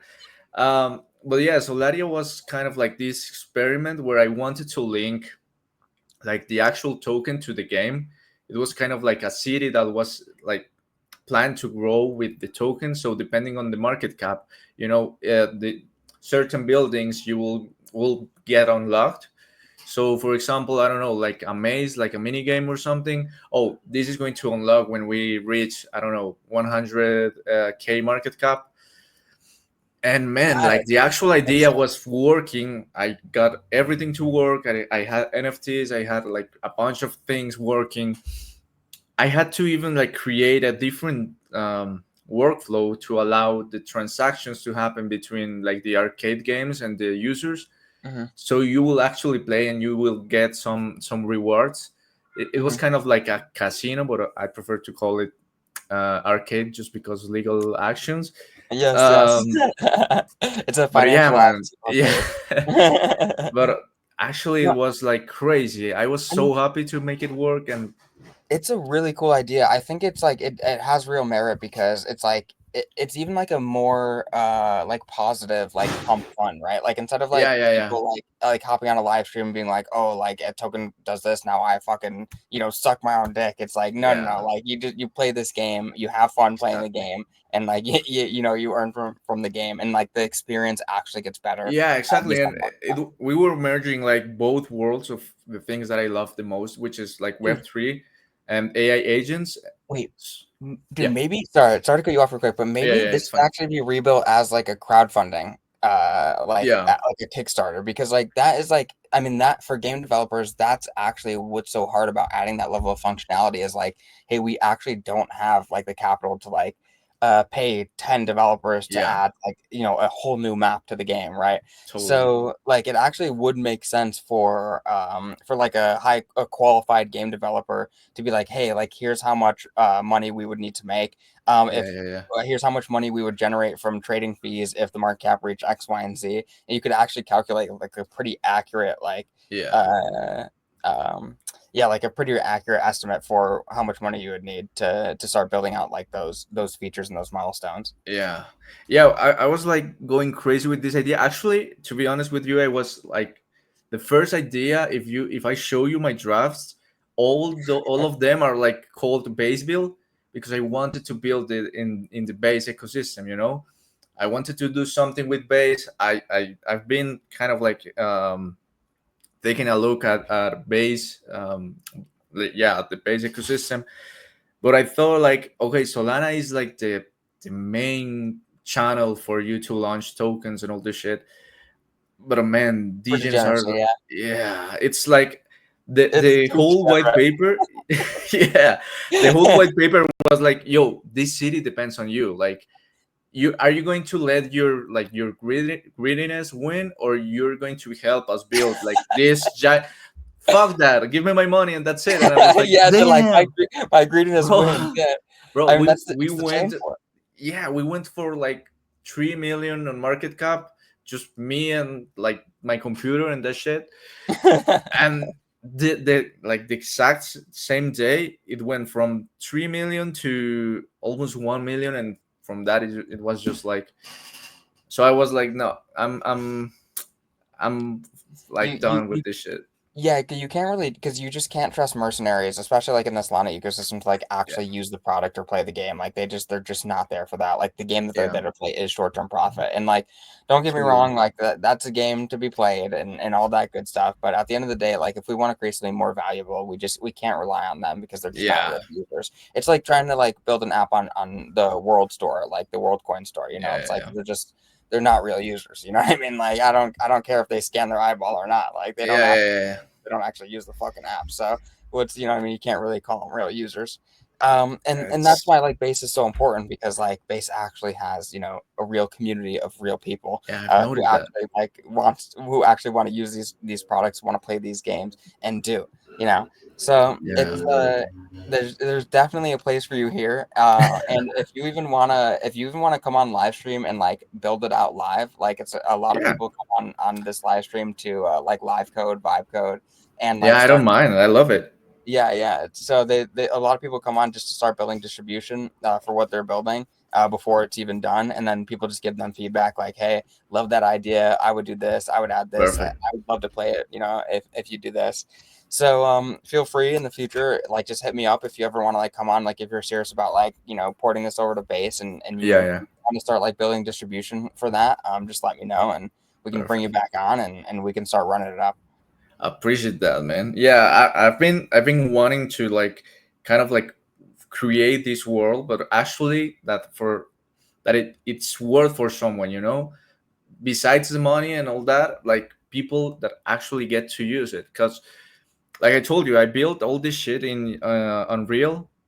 It took me like a Nice. month, and then they were like, no, we need it in like Unity. in a browser, so we don't have to download. Okay, just give me 1 month, and 1 whole month like without sleeping, without eating, like forgetting about my partner, about anything, Oh, just to yes. build that shit. And after I built it, it was just like three to, yeah, I think 2 or 3 people just enter, look around, and that's it. They left, and I was like, man. And they kept asking for more and more and more just to watch the token rise and then sell, and that's it. I was like, no, I'm Oh, tired of this shit. I don't want literally anymore. insane. Yeah, I mean, like that is an unwinnable game. You know what I mean? Like Yeah, you can't trust that type of user to actually stick around and have or drive meaningful activity. yeah, And this is why we come to base, baby. yeah. I should have So- Kevin there actually. I was like, yeah. damn. And like I told you, like base bill, I have the email, the website, everything. I was like, I'm ready to do it here. Then the Solana boom like started again. There Mhm. was a lot of people talking about tokens in Solana, so I was like, maybe let me try. And I threw it on Moonshot, and Mm, in yep. like 30 minutes we reached the goal. We passed the bonding curve, everything. And I was like, okay, maybe This we're is legit. here, it's time. Fuck that. No. Yeah. Dude, it's like that's what they want you to think. Yeah, Yeah. fuck that, man. I was like, nope. Yeah, I mean, it is like a quick, easy, fast success, but it's just like it's waning. You know what I mean? Just because Yeah, like it needs to be like that. It needs to be at yeah, that pace, at that speed, and once it stops, skyrocketing, people are very yeah, quick. that's crazy. I saw it. Like, I mean, I made good, like some good money in there. Thank But God, honestly. actually, yeah, yeah. At least that was Yeah, paid. Like all the sovereign that was paid. But Yes. then it got to a point where I had to sit down with my girlfriend. I told her like, yo, Yeah. I'm going crazy, I'm going nuts. People are like just here for the money and they don't care about me, they don't care about anything else. Right. And she was the one that told me like, yo, no, it was a good Just like, moment, you enjoy it, just leave because you are going to go crazy with this. it's funny. I know she was like, "Hey, you should really be building on base." Almost. When your girlfriend Man, tells you gotta build on base, I mean that's yeah, when you know it's time to, it's yeah. yeah. Time to do it. Yeah, man, it was like a crazy road. I learned a bunch of things because I haven't touched like Unity for years, but now that I got back, I kind of like the style. But yeah, never again, Solana, never again. Fuck that. All right, yeah. No, all right, so to get into what I want to talk about today, I Yeah, don't want to waste too much of your time, and it's it fine. looks like Miles might not be able to make it today, so we'll just spend like the next like 20 minutes like going over kind of what just to prime you on like what we would be building and sort of what the idea is. Perfect. So if you go to dashworld.gg, I'll send it in the chat too if anyone wants to. This is That's the IP that they've been sort of building out.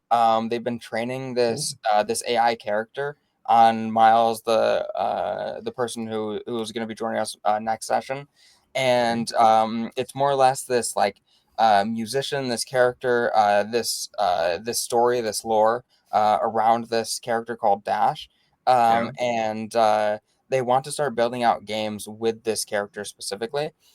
So and it can be very lightweight. Like it doesn't have to be like, you know what I mean, it doesn't have to be like a freaking like GTA type yeah, game or something like that. You know, it could be very, very simple. It could even be like a start with like a temple run, like Dash Temple Run, you know, yeah. something like that. So they want to just start seeing what kind of game would work, seeing what game people would actually play, and then we can just sort of test out like some lightweight games. And then once people start playing those games, they want to just like go hard Yeah. developing and like adding features, functionality, etc. to those games. So that's like the general gist of what they want to do. Hey girl, how's it going? So Hey, how's it going? girl Hey, how are you? also Great. this is Heritage. This is Girl. These Hi, are girl. our two incredible designers and game developers who are going to be working on this sort of project. So I was just showing Heritage our little Dash World GG thing that we got, that Miles etc. got going on, and just telling them that the overall idea here is to build like a very simple, lightweight, like Temple Run or some game like that with Dash specifically, or something very similar to what you built. So, girl, I don't even know if that's possible, but like, do you think it's possible to import like the Dash character to like the Crash World game that you showed us? I honestly think it's possible. I'd have to Not, just I mean, see. I also don't want to like rip your game either though, because like Yeah, that's the other thing is like that is like your game and it's super cool. So like we don't necessarily have to like that would just be like an easy like retrofit just to like mhm. test shit out. Wouldn't even have to be what we actually push unless like we make that game like you can switch characters between like Crash, Dash. Okay, Right. now this is actually sounding kind of cool. Like maybe Yeah. Crash and Dash are in the same world. Yeah. I mean, that could be honestly really cool. I think it would just probably take some, like tweaking of the mechanics and like some dev work. But um, I mean that's cool though. I do like the idea of being able to kind of like play as different characters. So Yeah, I think that would be yeah. sick. And also, I don't think I even hit you up to like come on the live stream today. I think I just added your email. So like, don't feel Yeah. like Sorry. super. Sorry, I'm behind. No, you're not behind at all. I literally just added you like just if you're around. I meant to actually reach out to you and be like, yo, like I don't know if you're around or not, but like feel free to come. If not, no worries. But like, thank you so much for showing up. Like, Miles isn't even here today, so I need to get a schedule like a better session so we can us three can kind of put our heads together and just start building like something lightweight for them, and then just get something in a place where we want to get other people to play it, and then we'll take it from there, and we'll start like further developing, and making sure you guys are your value is appreciated. So in terms of like heritage, in terms of like what some of the things are that you would want to like what kind of games you would like to build, like do you want to do something that you've already sort of worked on, or would you like to like try and just build something from scratch that's super lightweight? Yeah, well, I will start like on this, like you said, these basic games, like the easy way to go is like Temple Run. creating fast games. I Yeah. will actually do something similar to what I did with Solaria. Is like just post it on like a website. We can create another website just to host a bunch of these little games. We can host it Okay. like use WebGL to play it on Unity, and Oh fuck yeah, yeah. just like start playing with all this new tech. And I'm wondering, they will, I hope it is like they will give us the 3D modeling, the rigging, and everything. So do we have access to the whole character just to start playing with it? Yes, so that's the one thing. I'll add you guys to the group chat so you guys can start fucking around with some of the assets. Perfect. Okay. Um Sweet. and I think they do even need some help like uh perfecting some of the assets as well. So I'm not sure if either of you would want to help like making the 3D model even like the 3D model of the character even slightly more functional and slightly better. So if that's of interest as well, I think they would appreciate that help as well. And of course, like they are willing to show their appreciation. So if you guys do some good meaningful work for them, I know for a fact that yeah, like I said, they will be appreciative. So uh, feel free to plug in however is possible. Let me add you guys to the group chat right now, actually, just to get this kicking. And then in the Telegram, the file is there. So let me send you. Uh, oh, unfortunately, I can't send you a link, so I'm gonna Heritage. Your privacy settings Oh, are let me change this shit. Oh yeah. crap. Won't let me add you. It won't let me send you a link either, which is odd. Girl, I just added you. I'm going to tag the Google Drive that they dropped. There's two Dropboxes. Okay. Sick. I'm in here. There's the 3D files. So there's two files there as well. I'm see what the second Dropbox is. Get forwarded. Okay, but yeah, both of those Dropboxes have most of the files. I can't remember exactly what they said that they were missing, but I know that they said they were missing a few file types that um they were looking to add. So if we can help them out in that respect, then that would be cool as well. But Uh, let's see what they have. Do you know like what oh, like they're needing just like okay, just like different file types like GLBs, stuff like that. I think so. Yeah, yeah. Okay. And once we connect directly with Miles and Anthony, they'll be able to, you know, um, share with you a little bit more. And let me see if Zach is around actually. Because Okay, Zach yeah, I'm would be just looking I through. think you should be able to send me the invite right now. I don't know. I move a lot of stuff in here in Telegram, and I think I fuck it up. yeah. Let me go try right now.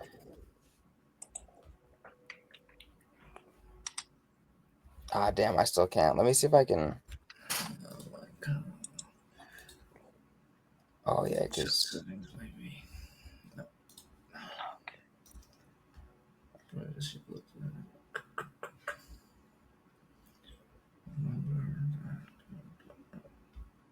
Yeah, because you have it like forward the messages, group and channels, page messages. Oh shit. Sorry. Oh, that seems hit hard. Damn. okay, so yeah, girl, see what's in there, see what you can work with, see what you can't work with, and let me know. And then whatever they need to pull up, then we can make it happen. Yeah, I see the dash, like the blend file and stuff. Definitely can airdrop that and stuff. Like, do you know like what I guess what are they needing? Just kind of like I think it was more just specifically, or I could have swore it was just another 3D file, like a specific 3D file, like to actually be able to import into the game itself. Like I think they only have like I don't think they have a full rendering, if that makes sense. oh, like they don't have a rigged like model ready to like They just have the pop into a model. game. Like, Yeah, that's let me go through the Dropbox and confirm that's the case. I So mean, they do have, they can try to rig it in Mixamo if they don't have the rig. well, I see Yeah. in the one Dropbox they do have the dash rigged, like the that Oh, rig.blend, but I haven't personally, you know what I mean, Like tried tried it to. out and stuff. Yeah, yeah. So I just remember them talking about it, so I was just priming you both just in case that's fine. Oh, there okay, might. sweet. And let me see. All right, dope.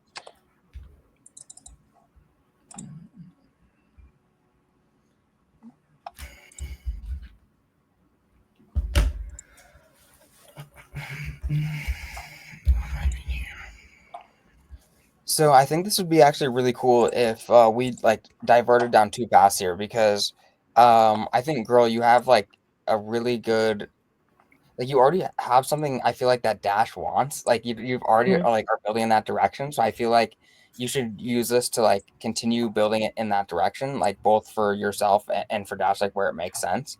And then for Heritage, I mean, if you like want to focus on trying to just build like a super simple, super lightweight game that like Yeah, people would just want to play, yeah. then we can kind of like hit both heads. Like girl might the game that we sort of build there might even be able to focus more on the lore, and like it'd be a little bit more like longer term, and just kind of like start world building more or less. And then in terms of like what you're building is like is what we can get people to start playing like right Yeah, now, and just like iterate on that. exactly. Yeah, what I can do is like try to have like at least 2 or 3 small games, just to make sure like everything is working, the assets are working, kind of like get the Exactly. vibe or the environment we need, um, test it, iterate it, change it, like modify everything we need, just to make sure like everyone is on the same page and that people actually like this type of games and like the style of the game. Um, and yeah, that way we can like kind of like validate this idea Yes, even before exactly. like start like building the whole heavy stuff, you know? Exactly. That's exactly what they want to. We just want to they wanted to start validating the using this IP in some games. And so it's just Yeah, about like making a game that's like simple enough and fun enough in a short enough time yeah. period that we can just start testing. Do you know if they have like already a way of communicating with Dash besides the website, like I mean like an API or a webhook or something where we can get the actual like connection with the LLM they are using? Oh, that's a really good question actually. That I way we am not can actually connect it with different I, like with different activities, you know? I want to say yes. Okay. Let me Yeah, would I'm almost you guys think positive that they will have something like that because they it's almost they integrated should. with the LLM, but just making sure just to see if we can play with that too. Yeah, they definitely should. And that's were you able to change your privacy settings in your Telegram or no? I think I did. Oh wait, yeah. Wait, let me try and add you again. If it doesn't work, then just I'll get an invite link and then I'll send you that. Yeah, perfect. Yeah, because let me see. Okay, okay, yeah. Privacy, It doesn't work yet, but privacy groups and channels. Let me try once again. If not, I'll wait for the invite link. 'Cause I just changed the group and channels to everybody. hey, gotcha. You're in. Perfect. Perfect. So feel free to shoot that question in there at Miles or Anthony. Those are the two people that. Uh, and then we can kind of just check out some of the files, make sure they got everything that you guys need.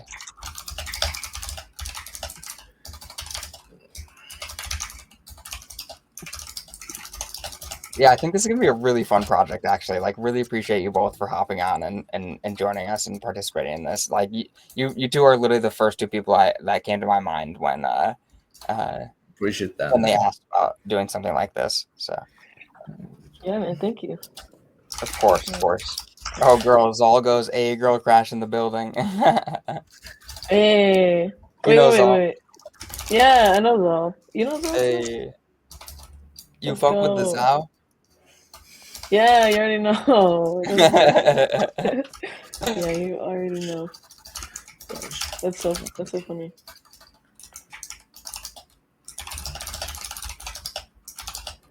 Let me see.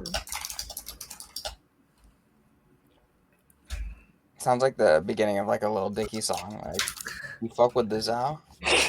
That's crazy. Wait, I gotta get in the Am I in the home base? Chat. Let me see. You're in the Dash chat. Actually, let me add you to the Homebase chat. That's a really good call. Yeah, I was just thinking, like, wait a minute. Am I in there? But it's actually kind of new. That's why it's like, Oh, okay. yeah. Yeah, I was like looking. I just added you. The Homebase homies. Oh, sweet. Thank you. Yeah. All right. Yeah. So, you told me to add Anthony and Miles. Yes, exactly.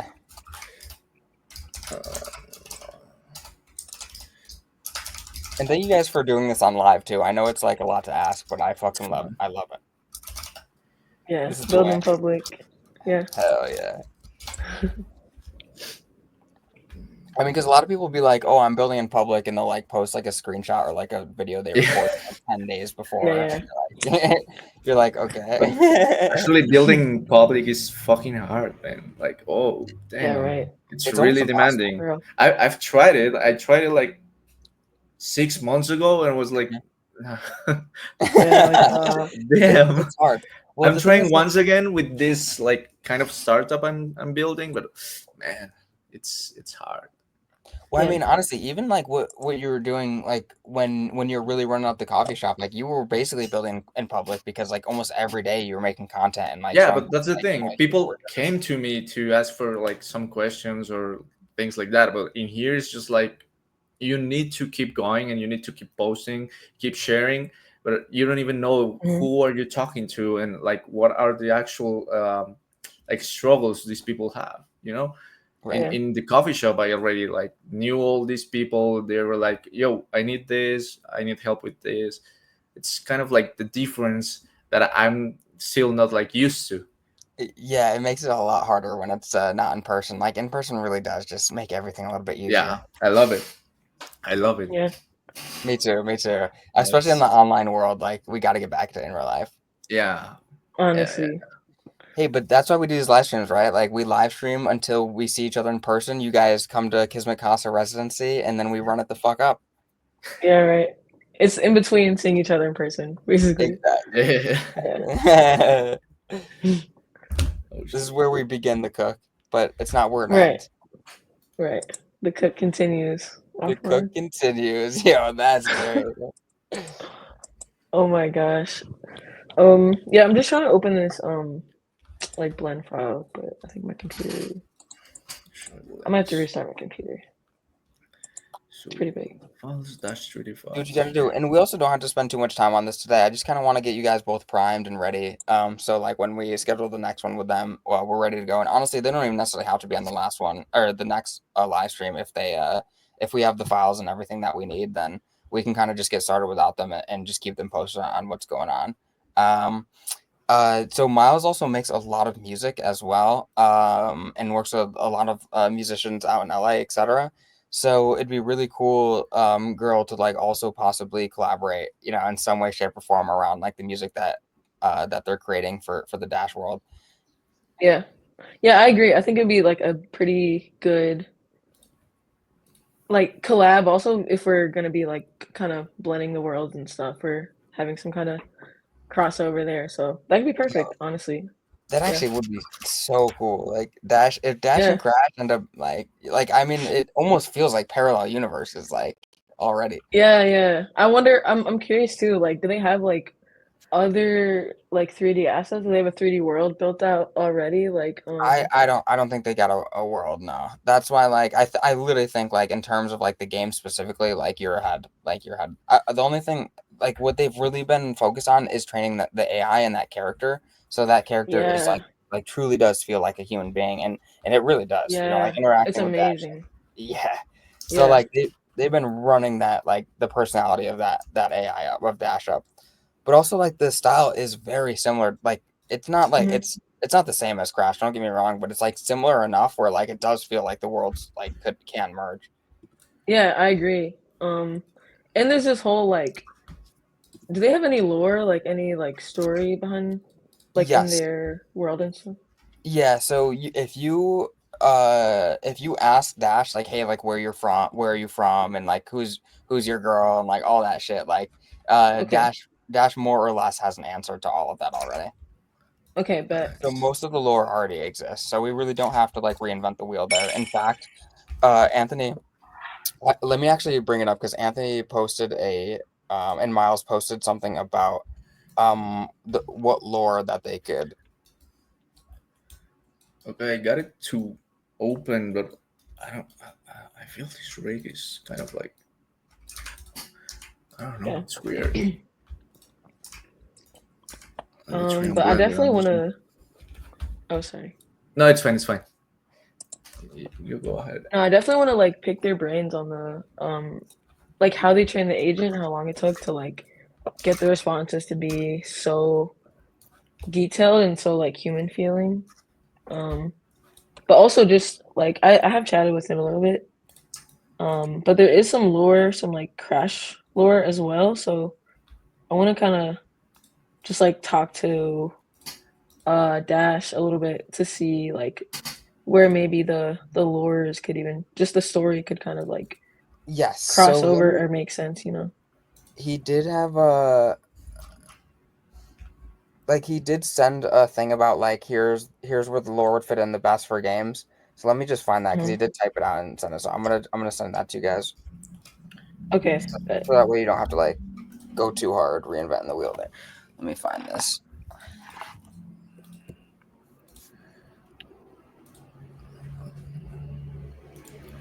Okay, so this one's echo.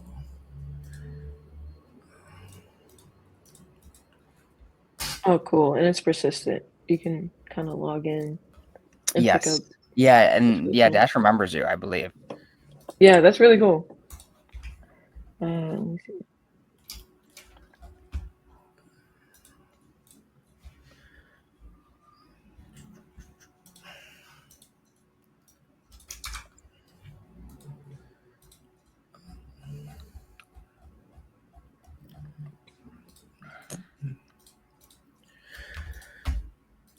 Okay, from the moon. Okay. Okay.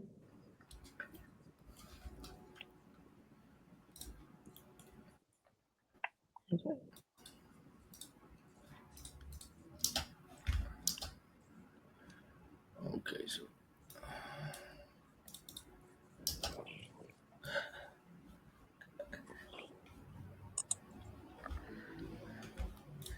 All right, I just asked him if we could find that info yeah, around so they already have it like rigged and all that. So it's just more play with it. It's a really complex rig, actually. Yeah, well, when I was talking about it with Zach, I know Zach was saying there was something that we might want to do to make it a little bit easier to port it into a game. Yeah, I will say it depends on like the actual goal or the actual gameplay that you want. Right. Since we like at least for in my case, if we are building some basic games, for example, Temple Run, or kind of like this Subway Surfer ish Yeah. style. Yeah. Since we're only going to see like the back of the character, we don't need to have all this detail because from what I can see, he can move everything from the eyes to the mouth to everything actually. So what we could do is like just run a basic rigging here, just to make sure the movements are right, the walking, the jumping, the sliding, things like this. Got it. and that way we will be able to like lower the size and the computing time for the game. You know, it actually just depends on like what do you actually want your character to do depending on the game. So, so yeah, it's I already have the file. I'll actually let me try if I can bring it in. Like for example, even to like make Dash slide, like do we need to create a new file, or do they even have files of like Dash, like to animate? Yeah, to animate like the sliding, jumping, etc. No, I mean I think you could probably just animate the motion. You know, the rigged up Yeah. character. Yeah. Yeah. Just try something in here just to make sure it works. 2013. Okay. Dash test. Let's go to mails. And just out of curiosity, when works best for you both next week? And is this a good time generally? Yeah, for me it's fine. Because we could do earlier or later as well. Honestly, later would be better for me. Okay. If possible. Yeah, like yeah. Maybe 6 p.m. Okay, got it. We should be able to run that up. Okay, sweet. It's like after work hours and stuff. Yeah. Well, yeah, I mean, we'll do whatever makes most sense for y'all. You know, whatever fits a girl, I'm fine with it. You know, I'm always here, like working on other stuff, so I just like connect to the call and that's it.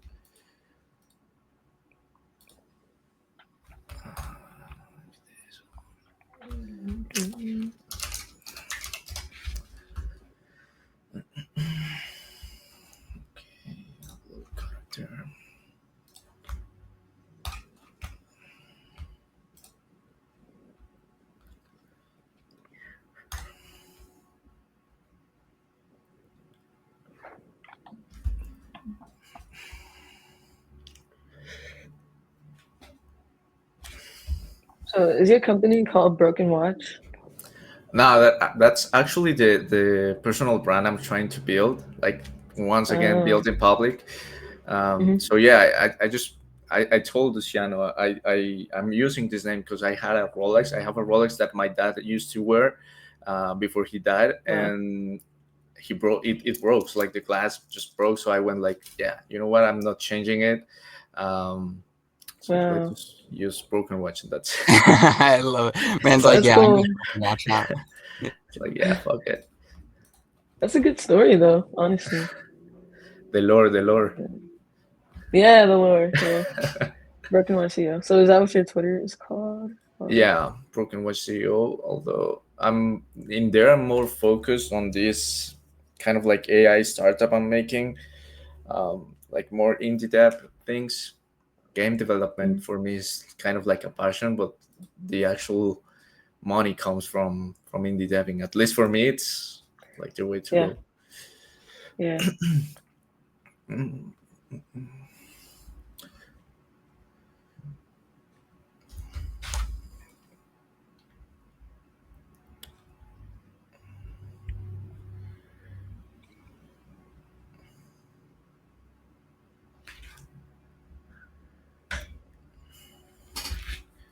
Unable to map your existing skeleton. Okay, so I need to delete this. I tend to talk a lot on my own, so don't get afraid if you hear me. No worries. I do the same thing.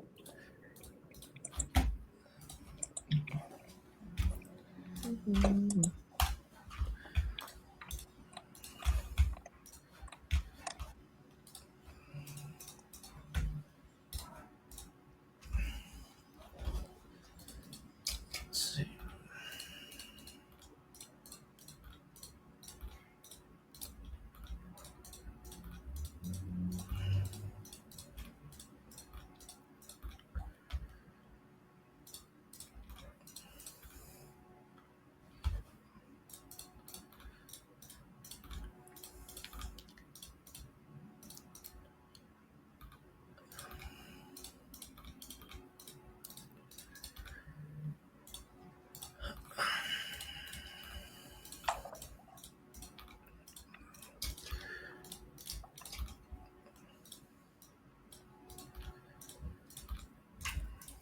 I can't remember where he sent the lore.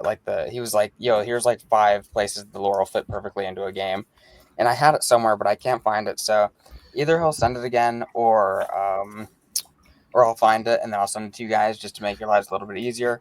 Perfect.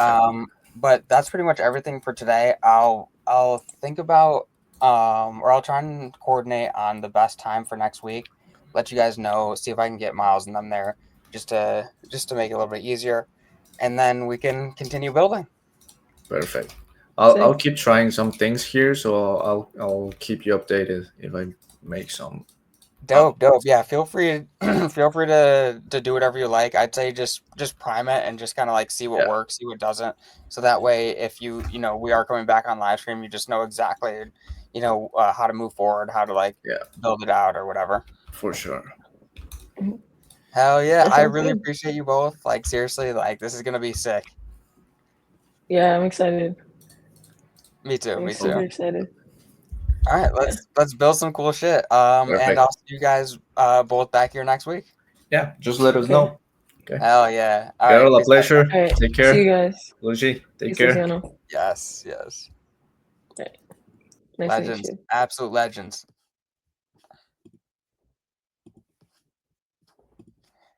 All right. Thank you all so much for joining us today. What an incredible session. I'm going to end off with our incredible Homebase video.